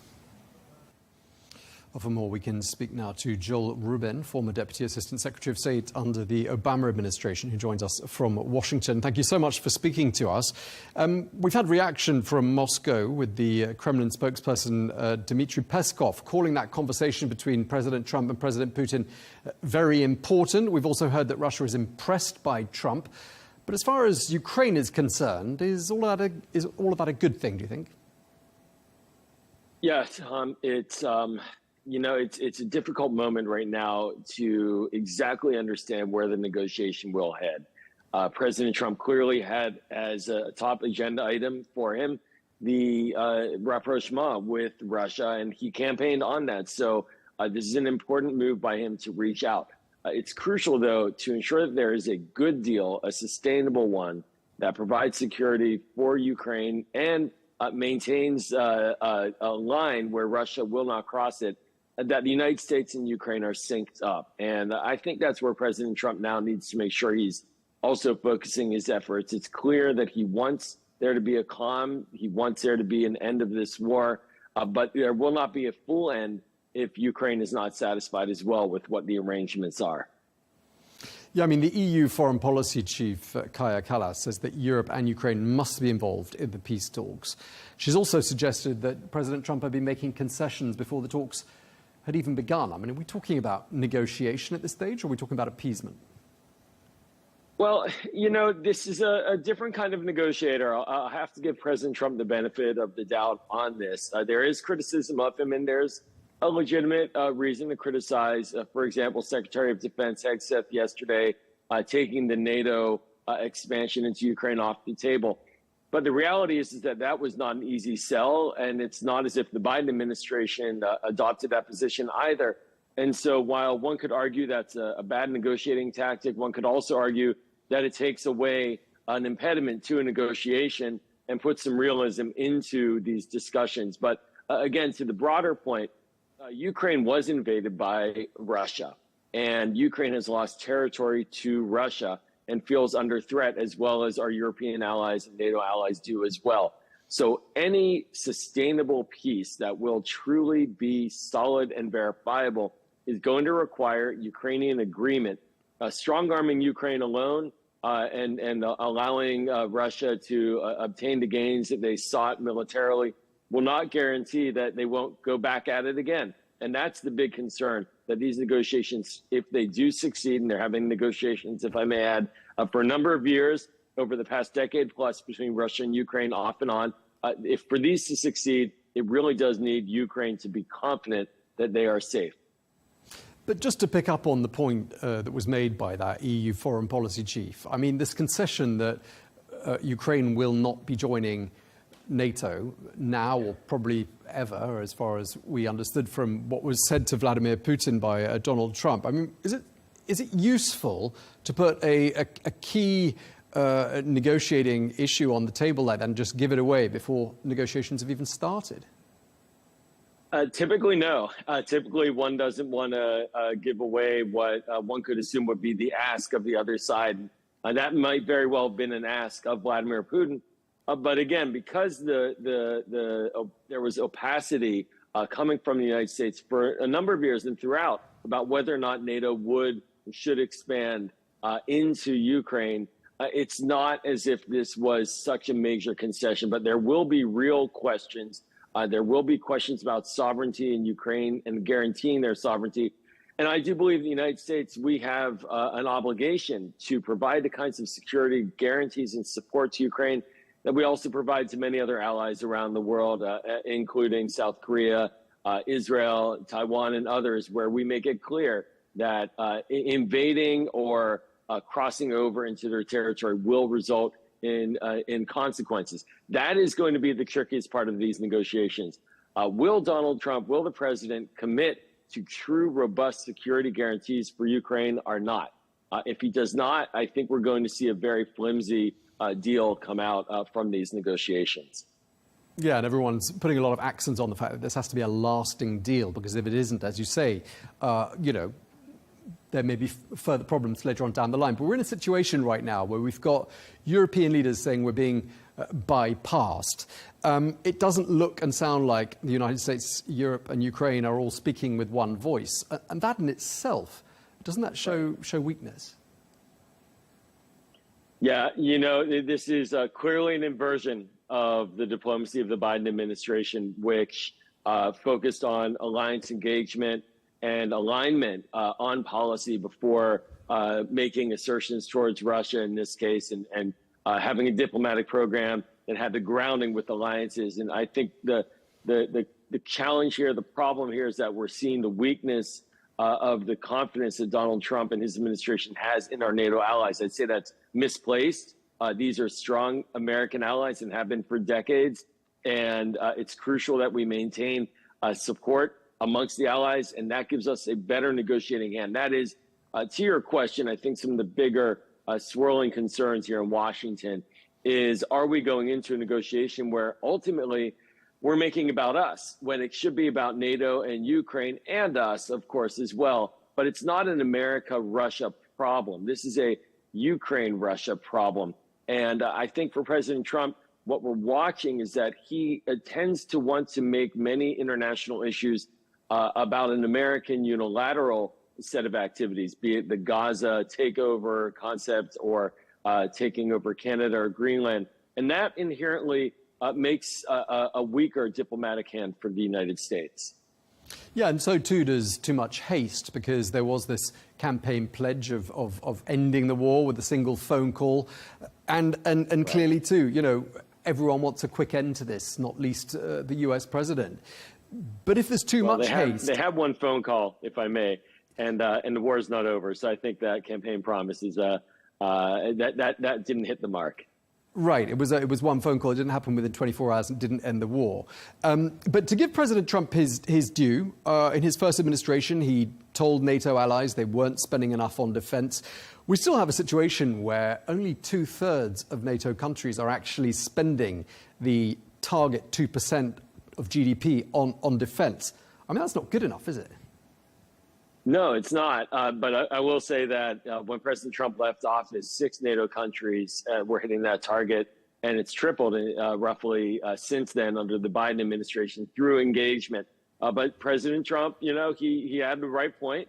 And if this is going to motivate Europe to invest more in their own collective defense, that's all for the good and for the better, I think, from an American perspective, as long as we maintain strong, close ties with that NATO alliance. What we don't want is an untethering and a weakening of our relationship with Europe and with NATO. So putting more investment into collective defense is crucial, but it can't come at the expense of a retreat by the United States. And there are those who are saying that the United States has got rather more pressing issues in the Asia-Pacific region to be focused on than Europe. And perhaps, you know, Asia-Pacific needs to be more of a priority. I mean, do you think that's a fair reading of the situation? You know, this is a very reminiscent moment of 2001, in the early days of the Bush administration. And I was serving then in the government and in the earlier parts of my career. And at that time, the discussion was about Russia, Russia, Russia. And then within months, we saw September 11th occur. And so now, yes, we see China as the primary focus of many of the leaders in this administration, and rightly so. But I worry that there is a potential to look away from hot conflicts that are still very relevant to American national security, particularly in the Middle East, and of course, the one we're discussing with Russia. But the leadership and the staffing and the kinds of thoughts that are going into this administration are clearly focused on a more assertive posture towards China. The question is, of course, I should also add, will we be building on our alliances in Asia, or will we again be seeking to go it alone, which would make us weaker in dealing with a resurgent China? And just lastly, we've had one telephone conversation. The Kremlin says there might be another one. There might be some face-to-face talks. How do you see things unfolding from here? Well, it sure sounds like they want to meet. I wouldn't be surprised if there was more than this, just one phone call. This is the one that we know of. And, you know, I think that with the recent release of the American who was unjustly detained as well by Moscow in recent days, we're likely to see an acceleration of moves on diplomacy. If there's one thing we've seen from this administration, is that they want to move fast on a lot of the most difficult and controversial items on their checklist. And so I would not at all be surprised if we saw a face-to-face meeting between President Trump and Vladimir Putin relatively soon. Okay. Joel Rubin, thank you very much indeed for speaking to us here at Arabiya News. Thanks, Tom.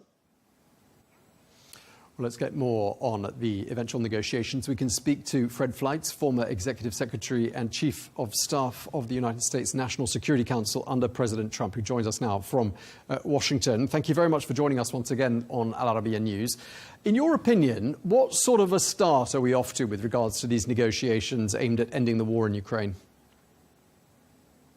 Well, I think it's looking very promising. We've seen President Trump, we're using the term in the U.S., flooding the zone with proposals to address domestic and foreign problems. We've seen that on Ukraine this week, where he named a high-powered staff of negotiators. He spoke to President Putin, President Zelenskyy, and Secretary of Defense Hegseth gave an important speech at NATO in which he laid down what might be the outline for a U.S. ceasefire plan. So it looks like Trump is going all out to stop this war as soon as possible.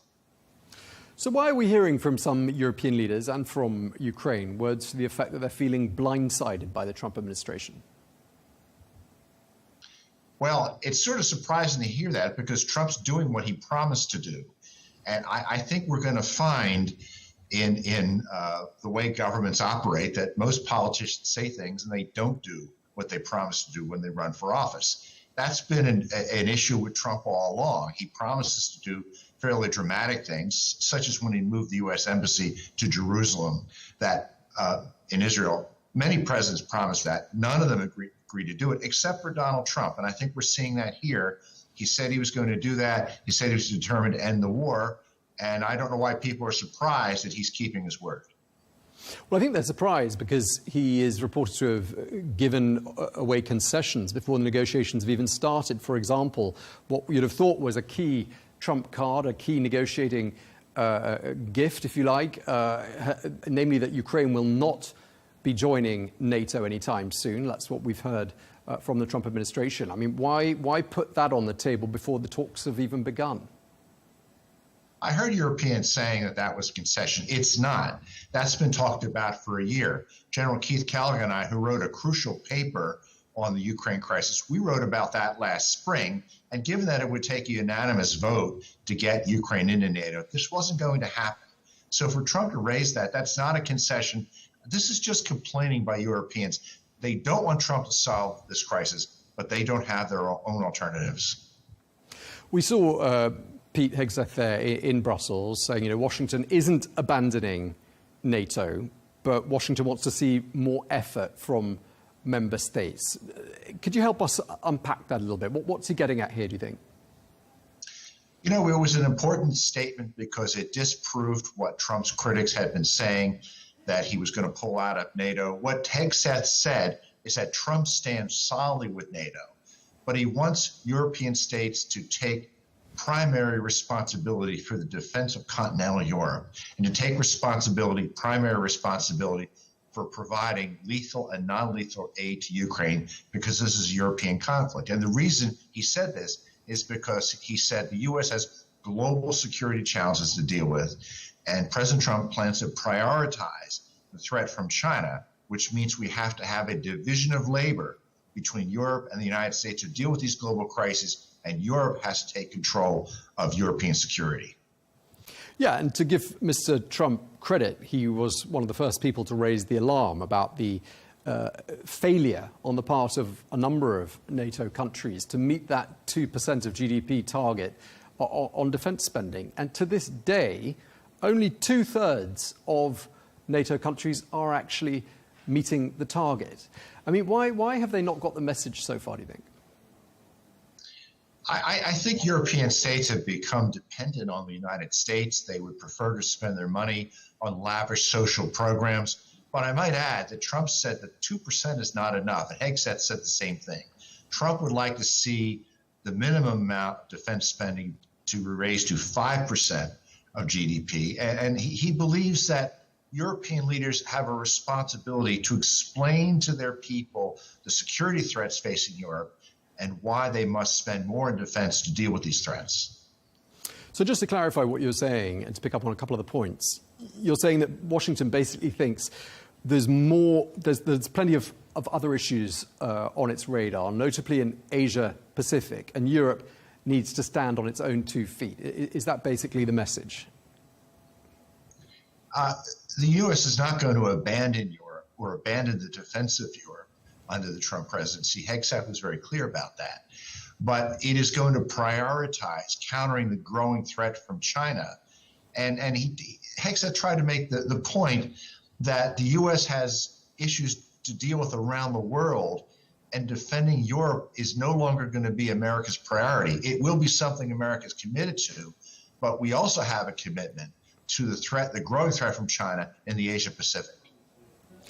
And so for those Europeans who say, please, Mr. Trump, involve us in the dialogue, because if we speak with one voice, we'll be stronger and put us in a better negotiating position with Russia. I mean, are you saying that they don't really have a point here?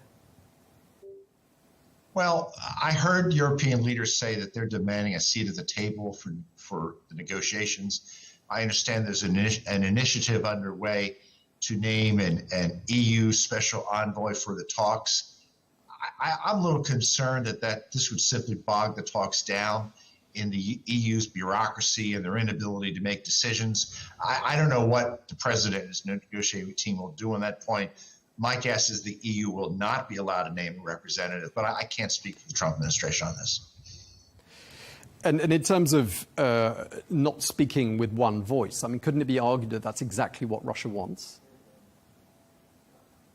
Well, Europe already doesn't speak with one voice. And we saw with Trump's successful negotiations with Kim Jong-un for the Singapore summit, it was productive when the United States had one-on-one talks with a major adversary. We didn't include the Russians or the Chinese, which had been traditionally used in the six-party talks concerning the nuclear program of North Korea. I think concerning Russia and Ukraine, involving too many parties in the negotiations is going to make it harder to get to an end state. Now, I will tell you that there are intensive discussions right now involving General Kellogg and Vice President Vance and Secretary Hegseth and others with European states. Their views are being incorporated in the negotiations, so it is not fair to say that we're not speaking with one voice or the U.S. is not talking to its allies. And we're just hearing from the NATO Secretary General Mark Rutte saying that NATO needs to switch to a wartime mindset. He said that in Brussels. I mean, what do you think he's saying here? And do you think this is a reflection of some of the messages that you've been giving us there, perhaps messages that the Trump administration wants NATO to hear? I think this was good news. It's consistent with President Trump's call that NATO members spend more in defense and be more realistic about growing security threats to Europe. So if this is the NATO Secretary General's position, it's something that'll be music to President Trump's ears. Okay, and when the Ukrainian president says that Kyiv will not accept any peace deal by Russia and the United States without its involvement, where do you see this heading? I don't know why the Ukrainian president would say that. Of course, Ukraine's going to be involved. I mean, it's sort of laughable that would even be contemplated. This will be a negotiation between the United States, Russia, and Ukraine. Do you think the U.S. Defense Secretary Pete Hegseth felt a bit like the odd one out at that NATO summit in Brussels? I noticed you on your Twitter feed, you posted that he was wearing a suit that was different from everyone else in the room. And I'm just trying to interpret your tweet and why you thought it was significant that he was dressed differently from everyone there. Do you think he's sort of a little bit the odd one out in that room of NATO member defense secretaries? I can't comment on that. I'm not Pete Hegseth's fashion advisor. Okay. So you're saying that Washington is not abandoning NATO, wants to see more effort.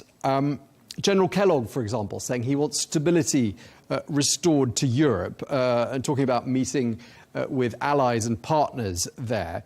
But is this a partnership of equals? Well, it's a strong cooperative alliance that's been around since the end of World War II. Is it an alliance of equals? Well, America's a superpower, and the other members are not. But we've always worked together as close colleagues and allies, and we'll continue to do so. And just lastly, I mean, it's really important that a good and lasting deal is struck. And there's a lot of emphasis on the word lasting, because if it doesn't last, then obviously it comes unraveled and it could embolden and incentivize Russia to have another go at taking another country's sovereign territory. What do you think needs to be done to ensure this is a lasting deal? Well, Hegseth revealed some new details of what might be in a ceasefire or a peace plan. And one of them is the deployment of peacekeepers in Ukraine, which would be composed of European and non-European states, but not American troops, to try to be part of a security assurances arrangement to prevent war from breaking out again. I think that was a brilliant idea. It's something Kellogg and I mentioned in the paper we published last spring. And I think this is something European states are going to have to seriously consider. They're worried about the future of Ukraine. NATO membership is off the table. This is a way to make sure that Russia doesn't invade again without making a NATO member or invoking the NATO treaty. Okay, thank you very much indeed for your time. Fred Fleitz, thanks again. Be here.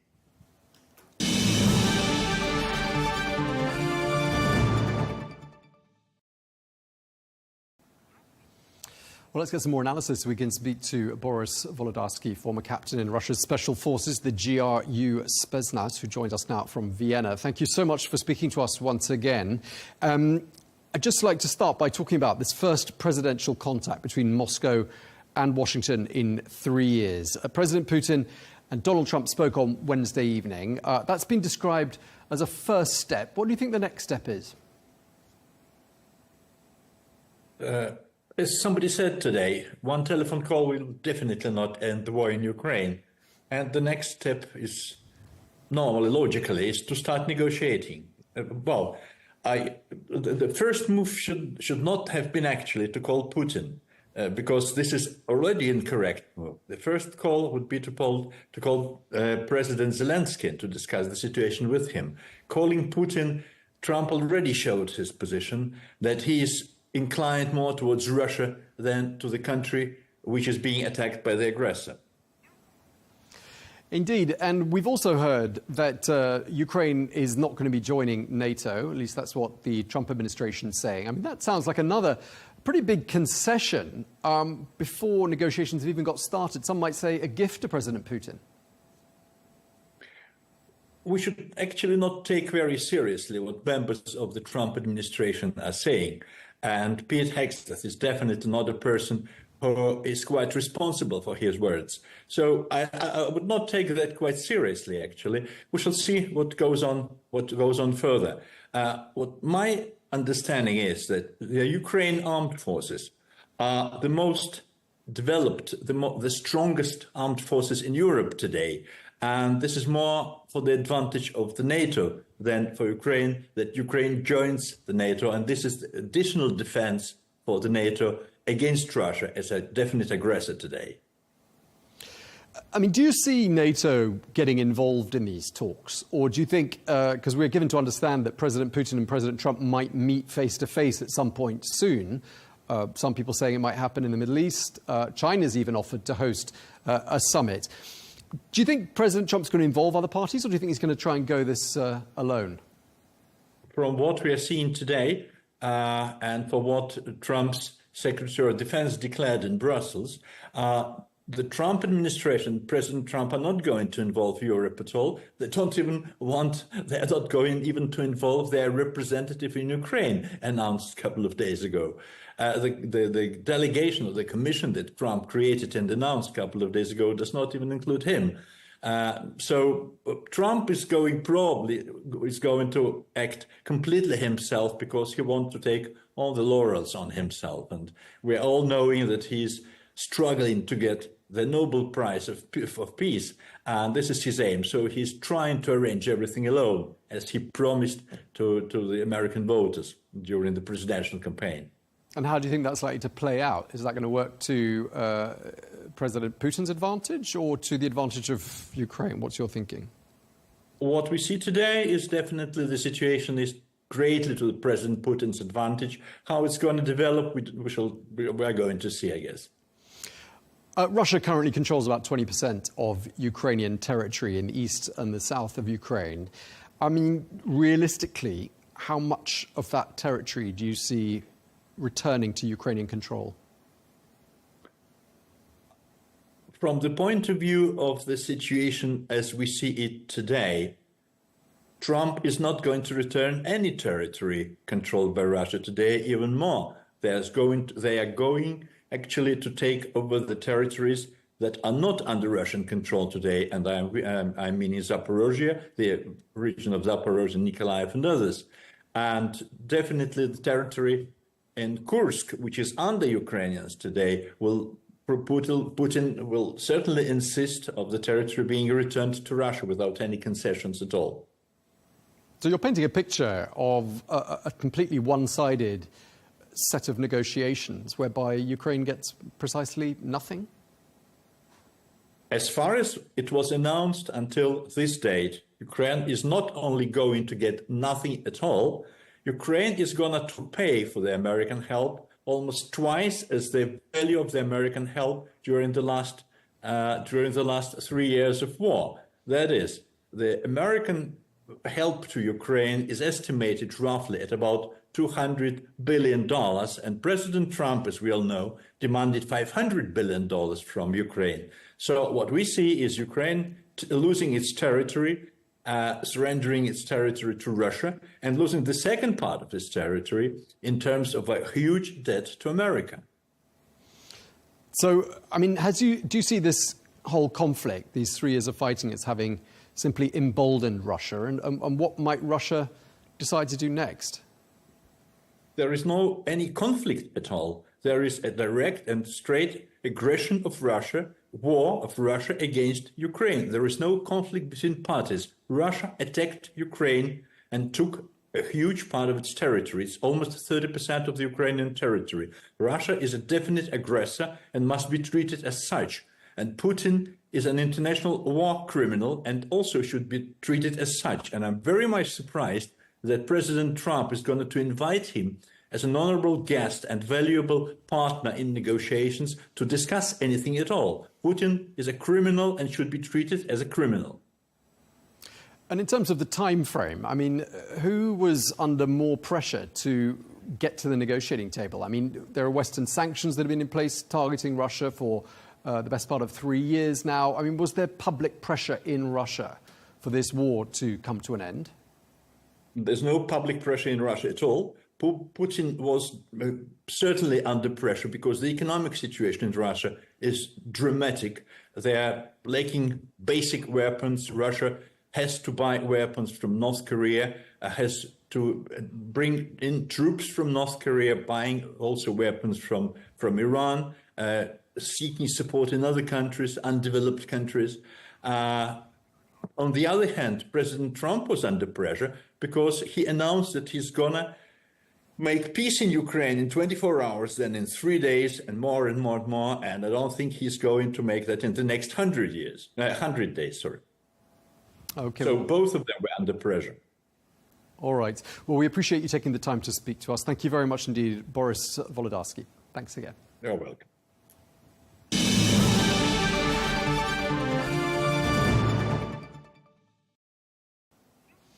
We're going to turn our eye now to the Middle East because Hamas says it is committing to upholding the ceasefire deal with Israel. The group says it is going to maintain its side of that ceasefire and release more hostages this weekend as agreed. Well, Israel had threatened to end the ceasefire in Gaza if Hamas didn't return hostages as scheduled. Well, to discuss this further, we can speak to Ambassador Hesham Youssef, former career diplomat with the Ministry of Foreign Affairs of Egypt, who joins us now from Cairo. Thank you very much indeed for joining us, Ambassador. Hamas now saying it will free hostages on Saturday as scheduled. Is the Gaza ceasefire looking more stable now than it did a couple of days ago? Slightly. But the problem remains that the situation is precarious and the possibility of breaking down the ceasefire is a real possibility. Yeah, because we were told earlier in the week by both President Trump and Prime Minister Benjamin Netanyahu that if all the hostages weren't released on Saturday, then the ceasefire would be scrapped. I mean, has that threat gone away, do you think? Well, this part of it has, because I think there is an agreement that the Trump administration has taken credit for, and the agreement has a schedule, and Hamas has been saying that they are willing to abide by the schedule, provided that Israel also abide by its commitments. So they were saying there are commitments by Israel that have not been implemented, and there are Israeli voices that have indicated that this is absolutely true. And I think there has been movement by the guarantors to ensure that commitments on both sides are being honored. And of course, Egypt is taking a leading role in the diplomacy and has done for several months. Egypt's going to be hosting a summit of Arab nations later on this month. This week, Egypt has announced what's called a comprehensive vision for Gaza's reconstruction. Just tell us a little bit about what Egypt's vision is for Gaza's future. Well, I think we have had a lot of experience in dealing with reconstruction in Gaza after the several wars that took place in the last 2 decades or so. So since 2007, Egypt has been working with the Palestinians and with the international community after the 2008-2009 war, after the 2014 war, and so on. And there were all kinds of efforts for reconstruction. Of course, the level of devastation this time around is much more grave. But this does not mean that you need to transfer all the people living in Gaza outside in order for Gaza to be rebuilt. You should use the people that are there in order to build their own country. So it sounds as though you don't think that President Trump's plan to create the Middle East Riviera in Gaza is ever going to come to light. Well, if the Palestinians want to build a Riviera, it's up to them. I don't think that it should be said that they should leave and somebody else would come and have a reconstruction plan and then would see who to allow back and who not to allow. I think Palestinians throughout the last 15 months have proven that they don't want to leave. And at one point in time, there were 1.6 million Palestinians very close to the Egyptian border. But had the first opportunity to go up north to the villages and cities, they just went in droves. So this is the current situation. I think Palestinians do not want to leave in general. Of course, there are some or many that would want to do so, but this has to be an individual choice. But it cannot be forced expulsion or forced displacement because there are many who have been saying, including the United Nations, that this would be a violation of international law.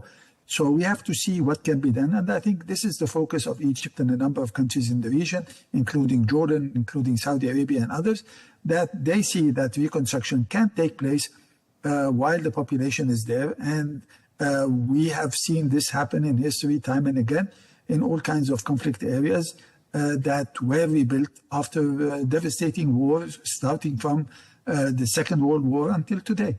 So I'm not sure that there has been a case whereby people were asked, all the people in an area were asked to leave this area in order for it to be rebuilt.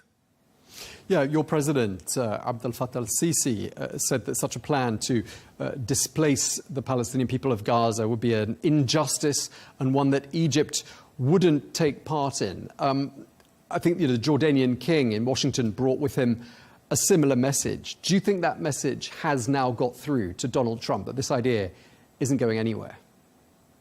Well, I think what is more important is what is going to happen next. And I think the plan that Egypt is working on, as it was indicated by King Abdullah himself in Washington, along with other countries, and this would be presented to the summit, I think this is the best answer to say, well, there are alternative plans and alternative ideas, and they have the support of a large number of countries in the Arab world, if it's the whole summit or perhaps less than that or whatever it is. There are alternative ideas, and we prefer this route. And we do not want to see Palestinians leaving their homes because it is quite complicated from all kinds of views, whether it's politically, legally, economically, socially, and so on. So this is not a small undertaking to say that just 2 million people have to leave and we will rebuild it and then ask people to come back. So we will see how this situation develops. But I think there are senior officials in the United States that have indicated that this is one of the ideas and that they are willing to consider other ideas. And I think this is the right approach for the administration, to be open to other ideas. And if there is a support, particularly from the region, that has to be involved in dealing with this situation in many years to come, I think that this should be the route that should be pursued. And of course, you've got lengthy experience working with the Arab League. And what we've heard the last few days is the Arab world, all Arab leaders speaking very much with one voice with regards to what the future of Gaza is as far as they're concerned, that it's a territory for the people of Gaza to remain in and to reconstruct themselves. Do you think perhaps President Trump underestimated the resolve and the solidarity of Arab leaders? Well, frankly, I have another difficulty. And the difficulty that I have is that reconstruction would not take place in an effective manner without linking reconstruction with a political process.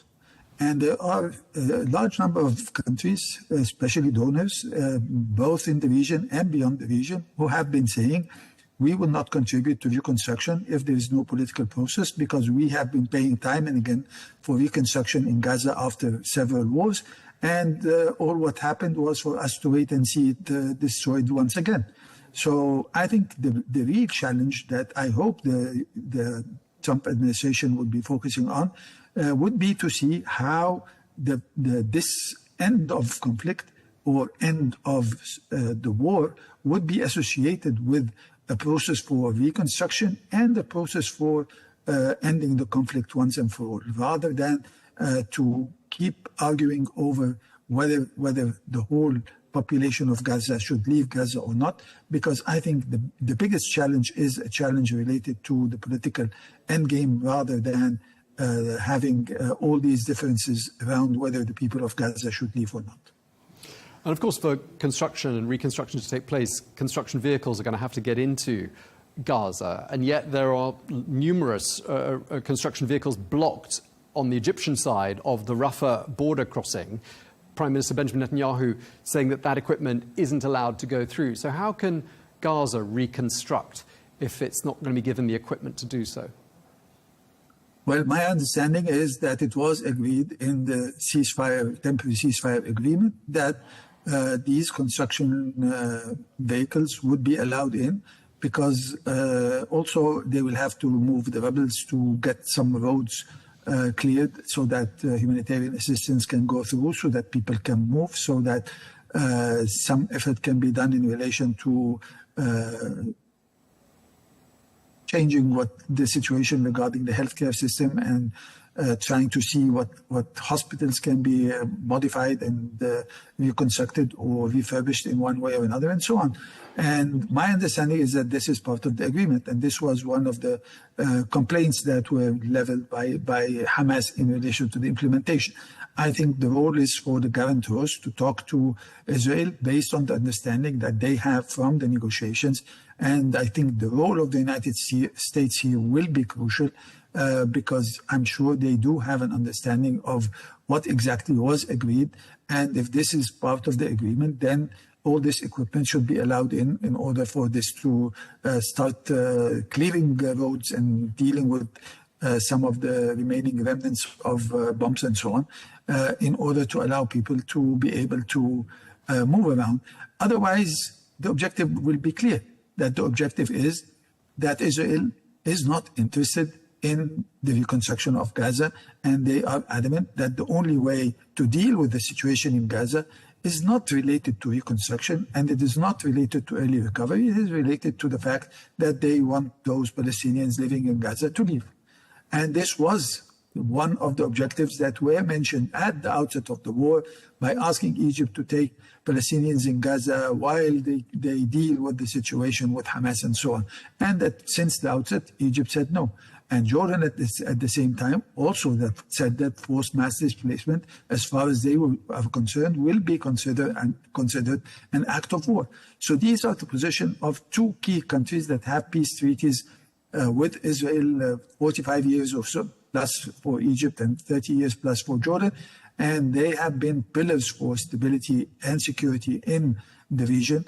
And they are trying to persuade Israel to do the right thing And we hope that, cool minds prevail and that wisdom would prevail, and we think things would advance.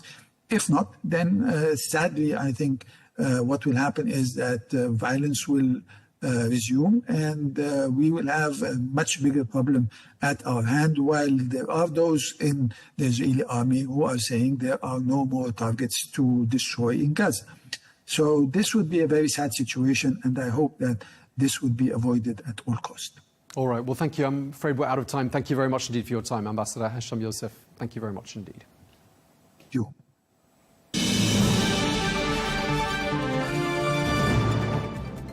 Well, that is all we have time for on today's edition of Global News Today. Thanks for watching. Be sure to join us again tomorrow for more exclusive interviews. Until then, bye-bye.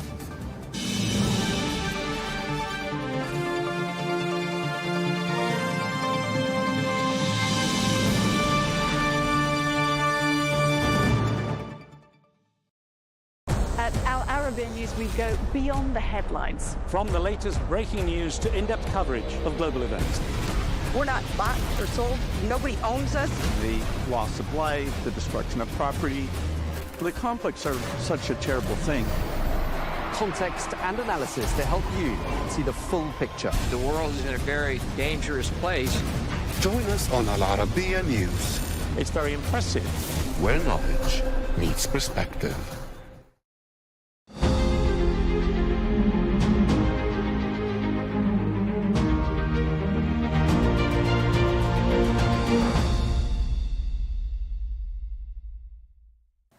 Hello and welcome to this special interview on Al Arabiya News. I'm Joanne Saria. Artificial intelligence is changing the way we live, work, and even think. From self-driving cars to chatbots that can hold human-like conversations, AI is no longer science fiction. It's our reality. But what does this mean for the lives we're living now and for our future? Can it take over our lives, or is it simply a tool to make our lives better? To get more insights on this, I'm joined by Manolis Kellis, professor of Artificial Intelligence and Computer Science at MIT. Professor, thank you so much for joining us today. Joanna, it's a pleasure to be here. Thanks for having me. Thank you. To start, how would you describe artificial intelligence as it is today? Artificial intelligence has really come a long way. It used to be faking intelligence. In other words, the humans will program every type of behavior and just simply pull the right behavior based on the circumstance, making the system seem intelligent when the system was not actually understanding anything. This changed dramatically with generative AI, with foundation models, with deep learning, and with multimodal understanding of the world. And I would say that AI has really come an enormous amount in terms of its progress. And it is surpassing human capabilities in many, many tasks already. Tasks that we once thought as intelligent have been completely wiped out by AI, pushing the boundary of what we call intelligent to more and more human-specific tasks. And therefore, the definition of artificial intelligence has changed to match the growing capabilities of these computer neuronal systems. And I would say that today, artificial intelligence has met every standard that we have set in the past and surpassed it. So we have narrowed down the definition to things that are more inherently human. But the challenge with this changing definition is that those things are also found in some of our animal relatives. For example, the emotional warmth, the care, the family values, and so on, are found in many of our animal relatives, thereby diminishing the uniqueness, if you wish, of human capabilities to this general ability to reason in a multimodal way, this common sense, this grounding, which I would say is really the last frontier of artificial and general intelligence at this point. Should we worry that reliance on AI, artificial intelligence, might diminish human interaction? I would say on the contrary. Right now, humans are spending an enormous amount dealing with mundane tasks, dealing with paperwork, dealing with minutes from meetings, dealing with filling out tasks that are quite mundane. By having AI agents and avatars being able to take care of those tasks, of the more professional, the more mundane, the more, systematic and brutal and repetitive, you can now free up human creativity for more challenging tasks that really require this general intelligence that we still are unique in having. But at the same time, it can free up people to spend perhaps a little bit more time with their families, a little bit more time taking care of the elderly, taking care of their children, spending time with their loved ones. So I think that by automating a lot of the needs of our time at our work and in other sort of more mundane tasks, we can actually free up more of our time for more human interactions. And therefore, it can be a net positive thing. Now, the question is, when I meet with my students, what matters more? Does it matter more that I give them solid advice about their own work and their research? Or does it matter more that it's the physical me? Because if I train an avatar based on thousands of hours of interactions with my own students, and it is able to give very good advice that can sort of untangle them in their own research based on whatever problem is at hand, based on my own thinking and philosophy about how we do research and my own advice that I've given to many other students before, and it's able to pull this advice selectively for the problem at hand, then one could argue that I'm limiting human interaction, but one could argue also that I can be available for hundreds of students instead of the small number that any one professor can supervise at a time. So it's a trade-off. So would you say AI has the potential to enhance human values, or could it risk eroding them? This is also a very, very interesting question. Basically, I believe that AI can help us overcome some of the evolutionary impulses that we have. Humans have evolved from our relatives that are still around us. Like basically, we share many common principles with all of the animal kingdom. These principles are of survival, of nutrition, of reproduction, of protection of our kin. And these can manifest in beautiful ways, but this can also manifest in wars and brutality and killing and aggression and jealousy and all kinds of these values that as humans we are constantly trying to overcome. So this evolutionary origin of humans and these evolutionary principles that have led to the survival of our species are unfortunately ingrained inside us, and they are unfortunately limiting our behavior to some more impulses and urges that sometimes we're not very proud of.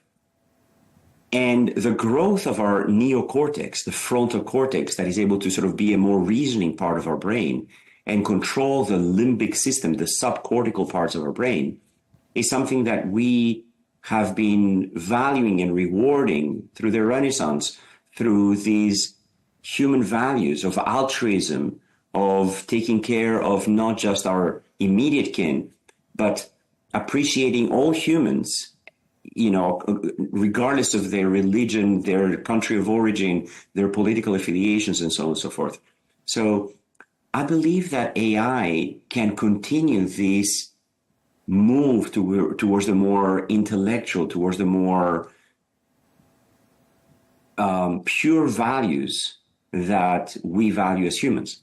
And the question is, will the AI feel it, or will it just pretend? And my answer to that, it might not matter. Do you prefer a doctor who will do absolutely the right thing and pretend to be empathetic? Or do you prefer a doctor who is more empathetic, but sometimes will make mistakes and do the wrong thing?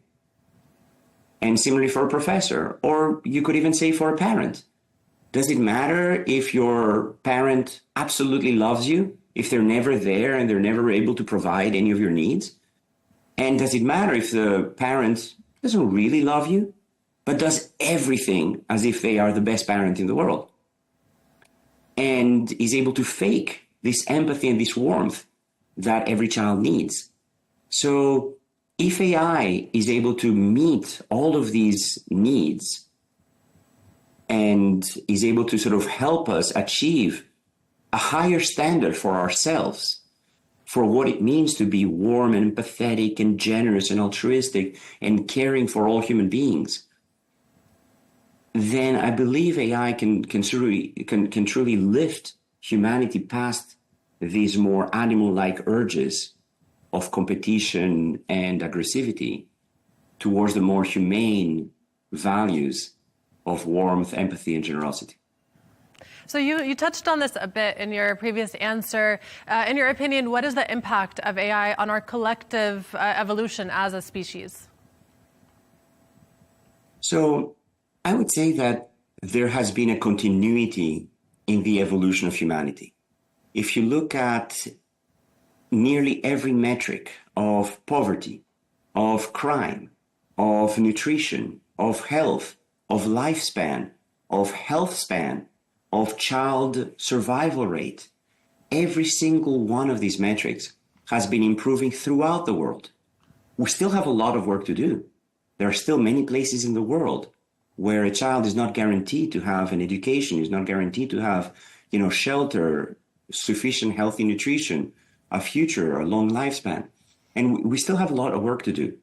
But if you compare to any previous time in the history of humanity, things have been getting better for hundreds and hundreds of years. And I think that this move towards a wealthier, healthier, calmer future is getting closer. And I think that these capabilities of AI can help us overcome many of the challenges that we're facing today. Many of these challenges are due to scarce resources. They're due to limited wealth. They're due to limited time. They're due to limited capabilities.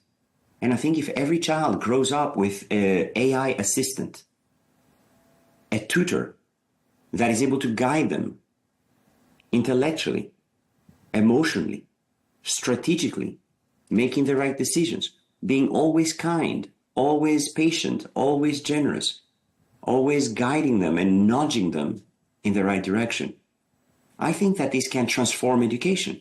Instead of having every teacher be required to know all of the human knowledge that every student in their classroom will need, which is nearly impossible, because some of those students might be geniuses, might be able to surpass their teachers tenfold, 100-fold, and therefore limiting what the student learns to whatever the teacher knows limits the maximum capability of the students. If instead you empower the most caring and empathetic and warm teacher, the most curious, the teachers who are willing to sit alongside the students and learn with them, and instead of the student asking the teacher the question and the teacher saying, oh, that's outside the course, or, oh, we're not going to cover that now, or, oh, this question is not something that we should address. Instead, if the teacher says, wow, that's a great question, let's sit down together and learn about it.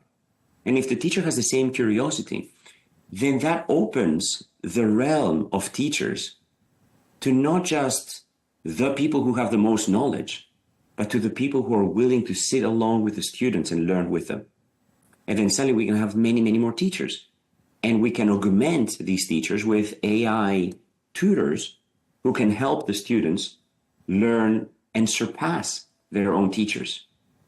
So as I'm sitting and learning with my children, this is exactly the attitude that I have, where I'm like, well, here's what I know about this, but let's find out a lot more. And there's countless resources on YouTube, with videos online, on Wikipedia, with articles, and of course with ChatGPT and all of these other AI avatars that are able to respond to very detailed questions. Hey, this and that don't make sense together. Why? And you're not going to find an article already written on the internet for that. But having an AI tutor, an AI chatbot, an AI avatar, an AI agent who's able to interact with both the teacher and the parent and the student, I think will basically lift us across the world. So I think that there's of course a lot of misery, there's a lot of challenge, there's a lot of struggles, there's a lot of war and tension in the world today. But some of that can be alleviated by lifting everybody up, by teaching from an early age kindness and generosity and altruism, but also pushing for excellence, bringing the best out of every student, helping every student achieve their maximum potential. I think it's something that I'm really, really looking forward to. So how do you see AI affecting our personal lives? So whether at work, for example, or even our own relationships? I see it changing every aspect of our lives, at work, at home, with our children, with our parents, with the elderly. Imagine if every elderly person sitting in a nursing home had an AI avatar with face and, emotional reactions and voice and kindness and warmth to sit with them and chat every day. Imagine if we have every child similarly in their home, in their room, having an AI agent that is able to say, listen, you have 5 minutes to play that video game, but after that, let's get back to your homework, okay? And, encouraging them and nudging them again in the right direction. There's, of course, a lot of sci-fi movies that are painting the worst possible scenarios with AI, where AI is like invading every aspect of our privacy and controlling us and manipulating us for its own benefit. But this is a lot of anthropomorphizing of AI. This is projecting a lot of our evolutionary quirks that got us where we are. These, egocentricity and this, self-preservation and this competition and this sort of protection of kin at the detriment of others that were absolutely necessary to our own evolution and to us making it so far. But AI doesn't have to have these needs. AI doesn't have a self. AI doesn't have this evolutionary strive for survival, for domination, for ruling, and so on and so forth. And it is up to us to choose whether we want to program it into the AI or not. But it's not going to come up with it on its own if we limit the capabilities of AI systems to answer tasks that are provided by humans. Then the only thing that we need to worry about is the humans. And of course, the question is, well, won't humans use AI for malicious goals? The answer is absolutely yes. This is part of human nature. There are people who will have nefarious goals and who will use AI for either evil or for something that they think is good, but others will perceive as evil. And to that, I say, well, it comes back to the presence of any type of tool. In other words, being able to have more and more powerful computers, more and more powerful, nuclear power, more and more powerful, mobility and vehicles and so on and so forth. All of that is part of the technological progress. And a knife can be extremely helpful in, everything, in using, cutting your food, in, opening boxes and all kinds of other stuff. But it can also be a very dangerous weapon in the hands of the wrong person. And a knife can kill a person, but that doesn't mean we should outlaw knives. What we should do is provide protection against people who will want to use them for harm. And it's the same thing with AI. We need to have some barriers that will prevent the AI from, carrying out malicious, tasks. And we need to also have multiple types of AI and multiple AI systems that will basically, serve as shields against each other. But I think and of course the ethical question becomes, what do you call harm? Is harm for one side of a conflict, the definition, is it up to the other side of the conflict to define what harm means? And I think that's something that, we together as a species and as a community and as a society, as a global society, I should say, should come to define these limits of someone's freedom, which, as the French would say, my freedom ends where your freedom begins. So you can't have infinite freedom for every person. You have to sort of have boundaries for any of that. So what fields do you think have benefited the most from AI so far?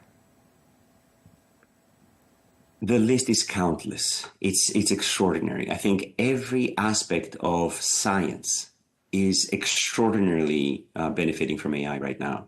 So we're able to understand the language of DNA. We're able to understand the language of protein folding, of chemistry, of patient states and patient trajectories. We're able to understand medicine and healthcare interventions at a level unprecedented in the history of science. And in my daily work, we're using AI to bring together all of these different facets of biological function, of medical intervention, of disease manifestation, progression, and onset, and of treatment, again, design, production, and administration, to be able to advance human health at a level that is unprecedented.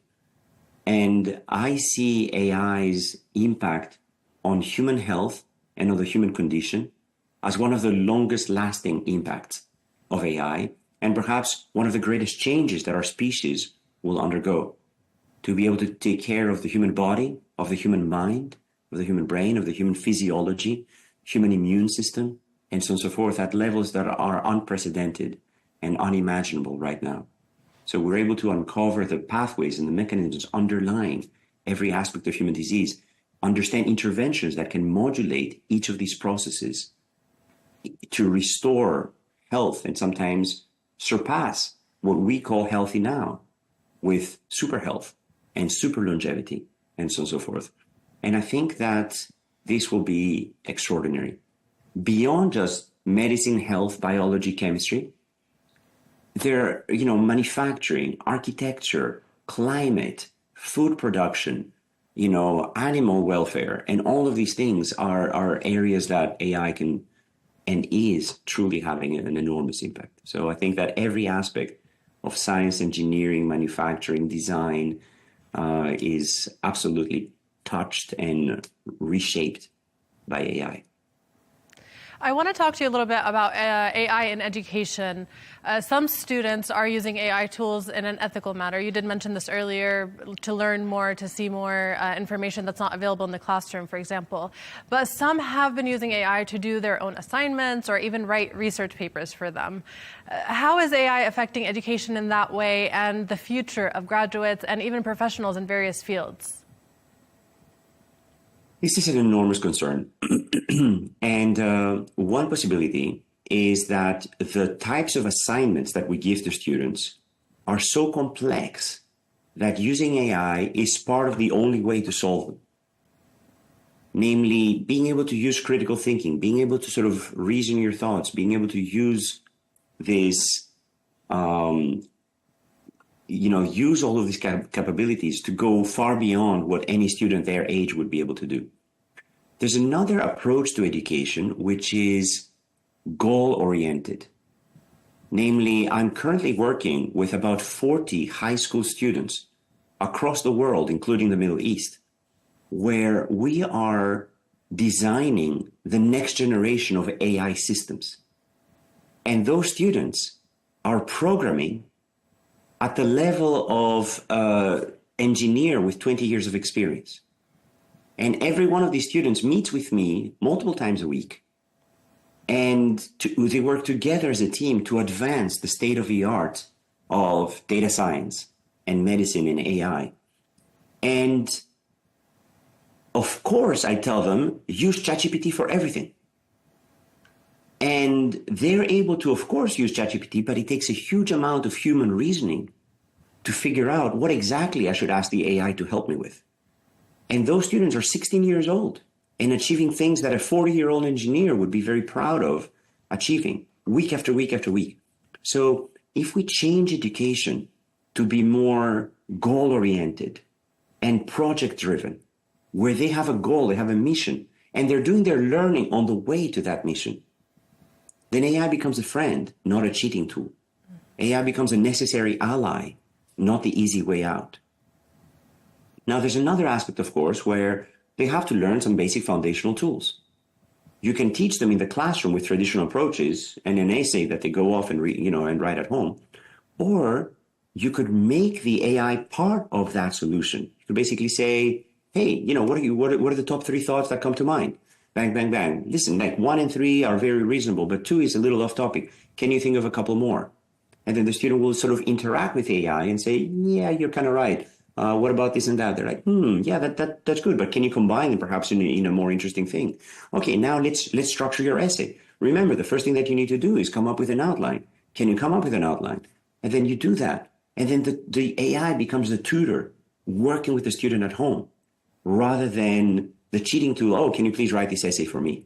And then the student needs to submit as part of their homework the entire transcript of the interaction that they had with the AI. So that the teacher sees that it's not just, hey, can you please write this essay for me? And then suddenly you're able to augment the student experience to go beyond what was previously possible. And you have this tutoring happening throughout. And of course, there are ways to monitor the interactions of a student with the AI system. And, the parents have to sign off on this, and you have to, have certain controls on the computer, on the account, etc. But faking all of that for the student, yes, it's possible, but the act of faking it will have the end result of still learning that process of writing an essay, writing a paper, solving a challenge, and so forth. And I think that we need to also prepare students not for a world before AI. We need to prepare students for the world today. In other words, instead of asking the students to multiply 2 very large numbers, which is frankly useless, in any foreseeable future world, you ask the students to solve much more interesting questions. So I think that part of the disconnect is that we have an educational system that was designed 150 years ago with techniques that are literally from the future. And preparing the students for today's world requires the rethinking the type of education, the type of skills, the type of jobs that these students will have. And perhaps respecting them a little bit more as adults and giving them tasks that sometimes the teacher thinks are impossible, which is, I have to admit, something that I do with my high school students that I work with. I will make suggestions about things that I think will take months, and they'll come back in days and say, yeah, I tried this, and I found this new tool, and I found this new capability, and, I have it. And I am constantly blown away, not just for what a 16-year-old can achieve, but for what anyone of any age can achieve in such a small amount of time. So how close are we, would you say, to achieving sentient AI or superintelligence?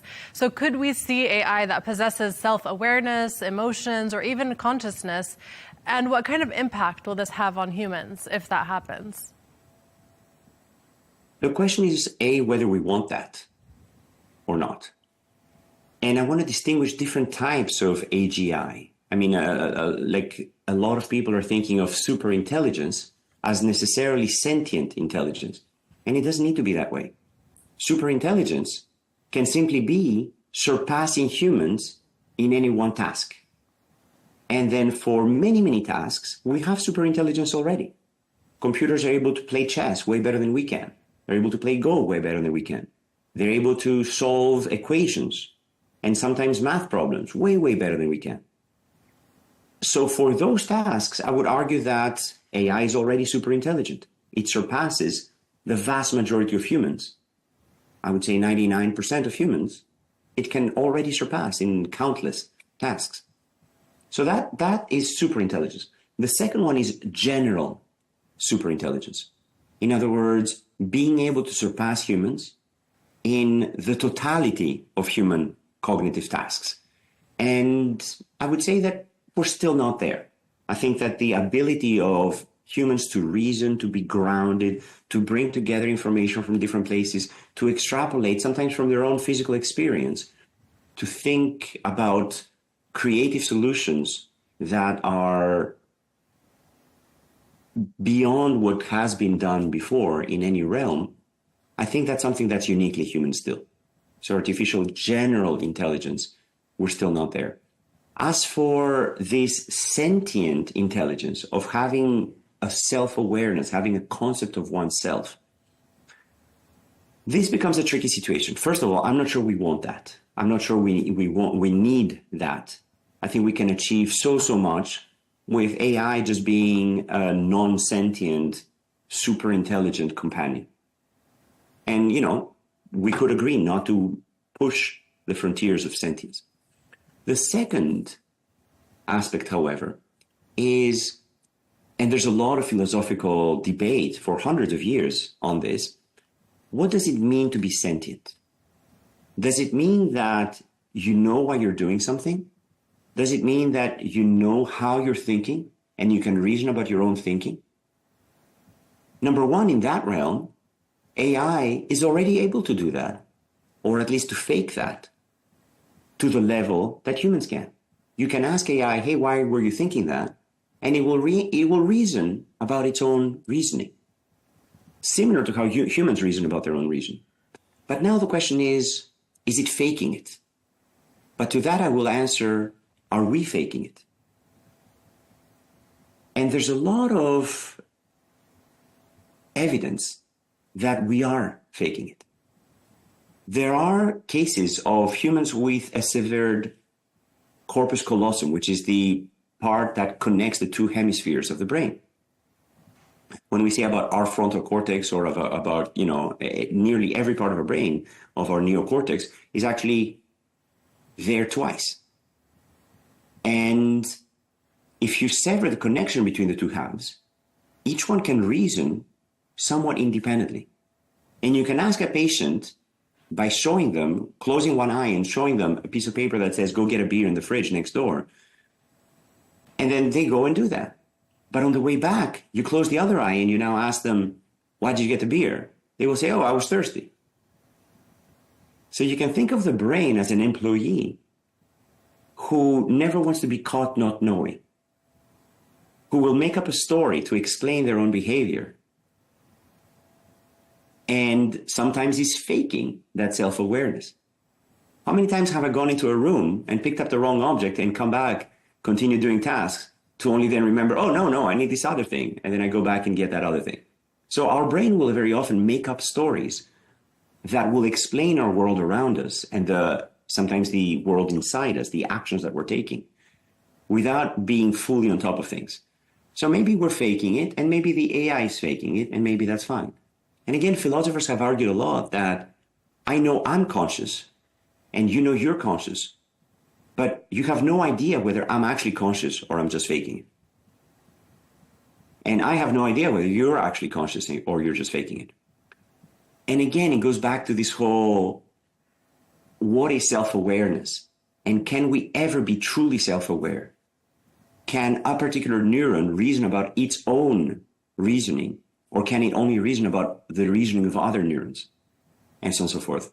So there's a lot of philosophical dilemmas. We might not even want to get there. And in some cases, the AI can already fake reasoning.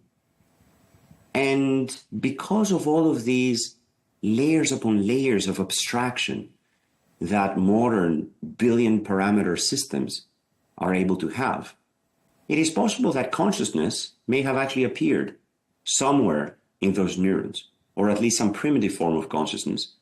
Frankly, the same way that consciousness has evolved inside our own neurons. Consciousness is not a magic thing that sits above our head. Consciousness is somewhere in our brain.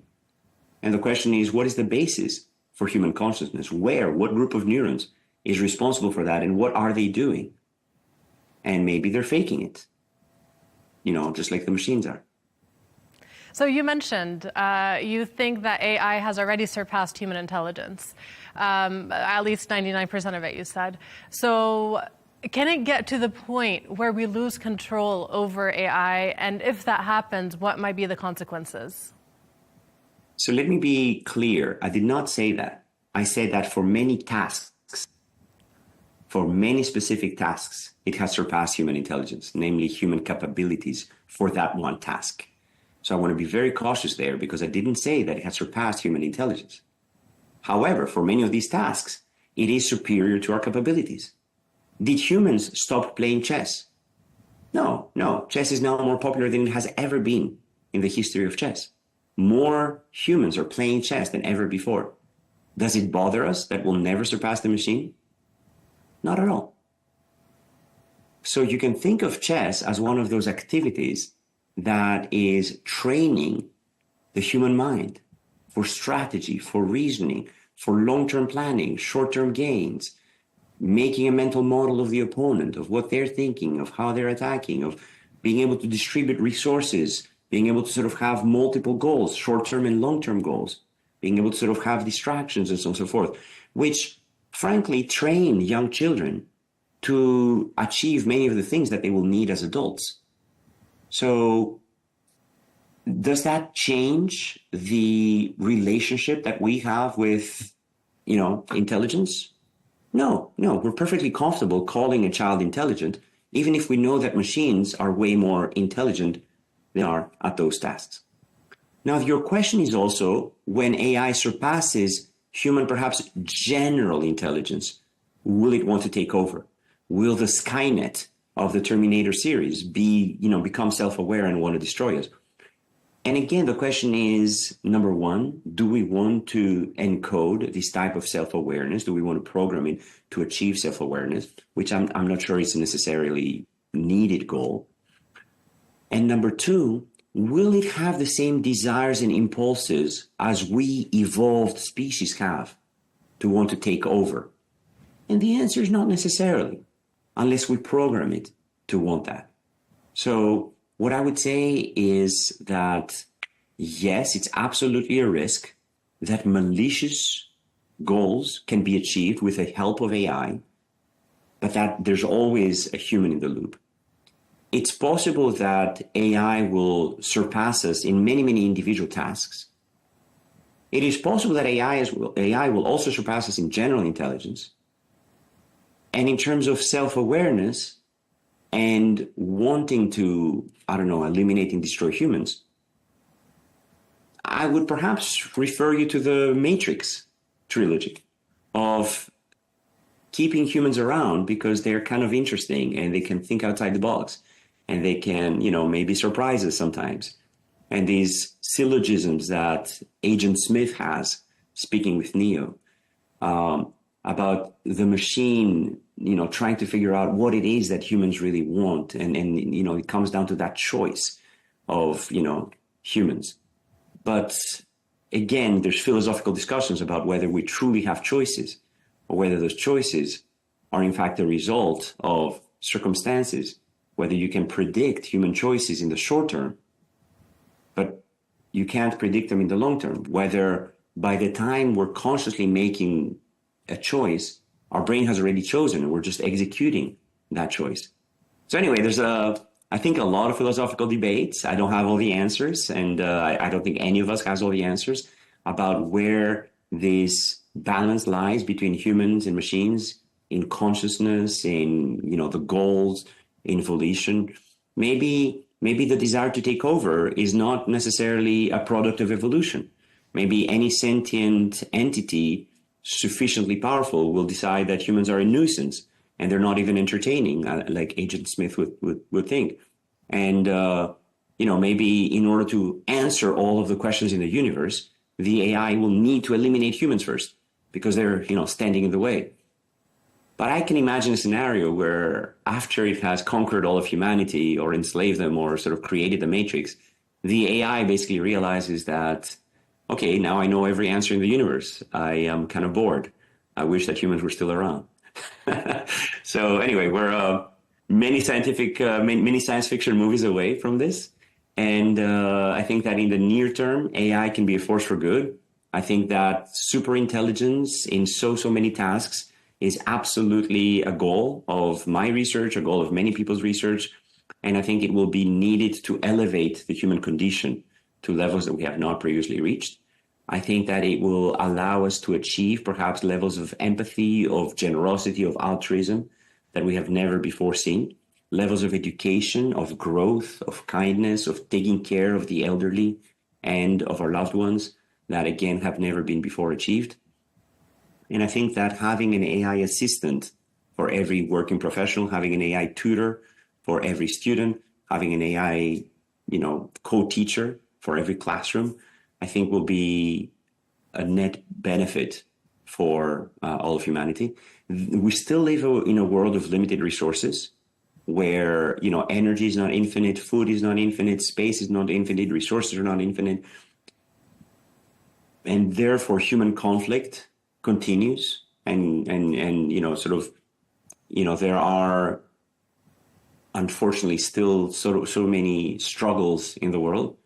But I believe AI can be a force for lifting everyone from, the top student in the class to achieve levels unimagined before, to every student in the class to achieve what would traditionally not have been possible in terms of career, in terms of, creativity, in terms of self-fulfillment and self-instantiation.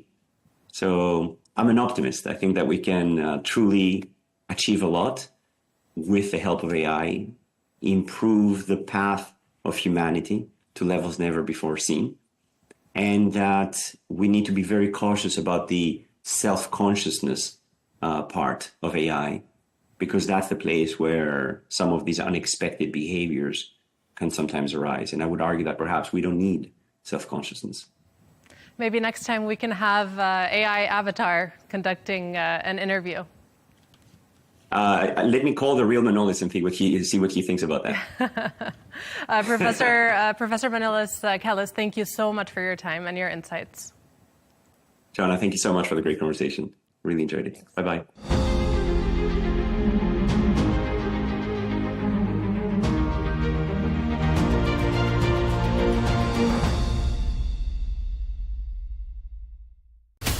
From the White House to Gaza, Kiev to Beijing, elections, economics and the environment compete with conflicts and other complex issues for our attention.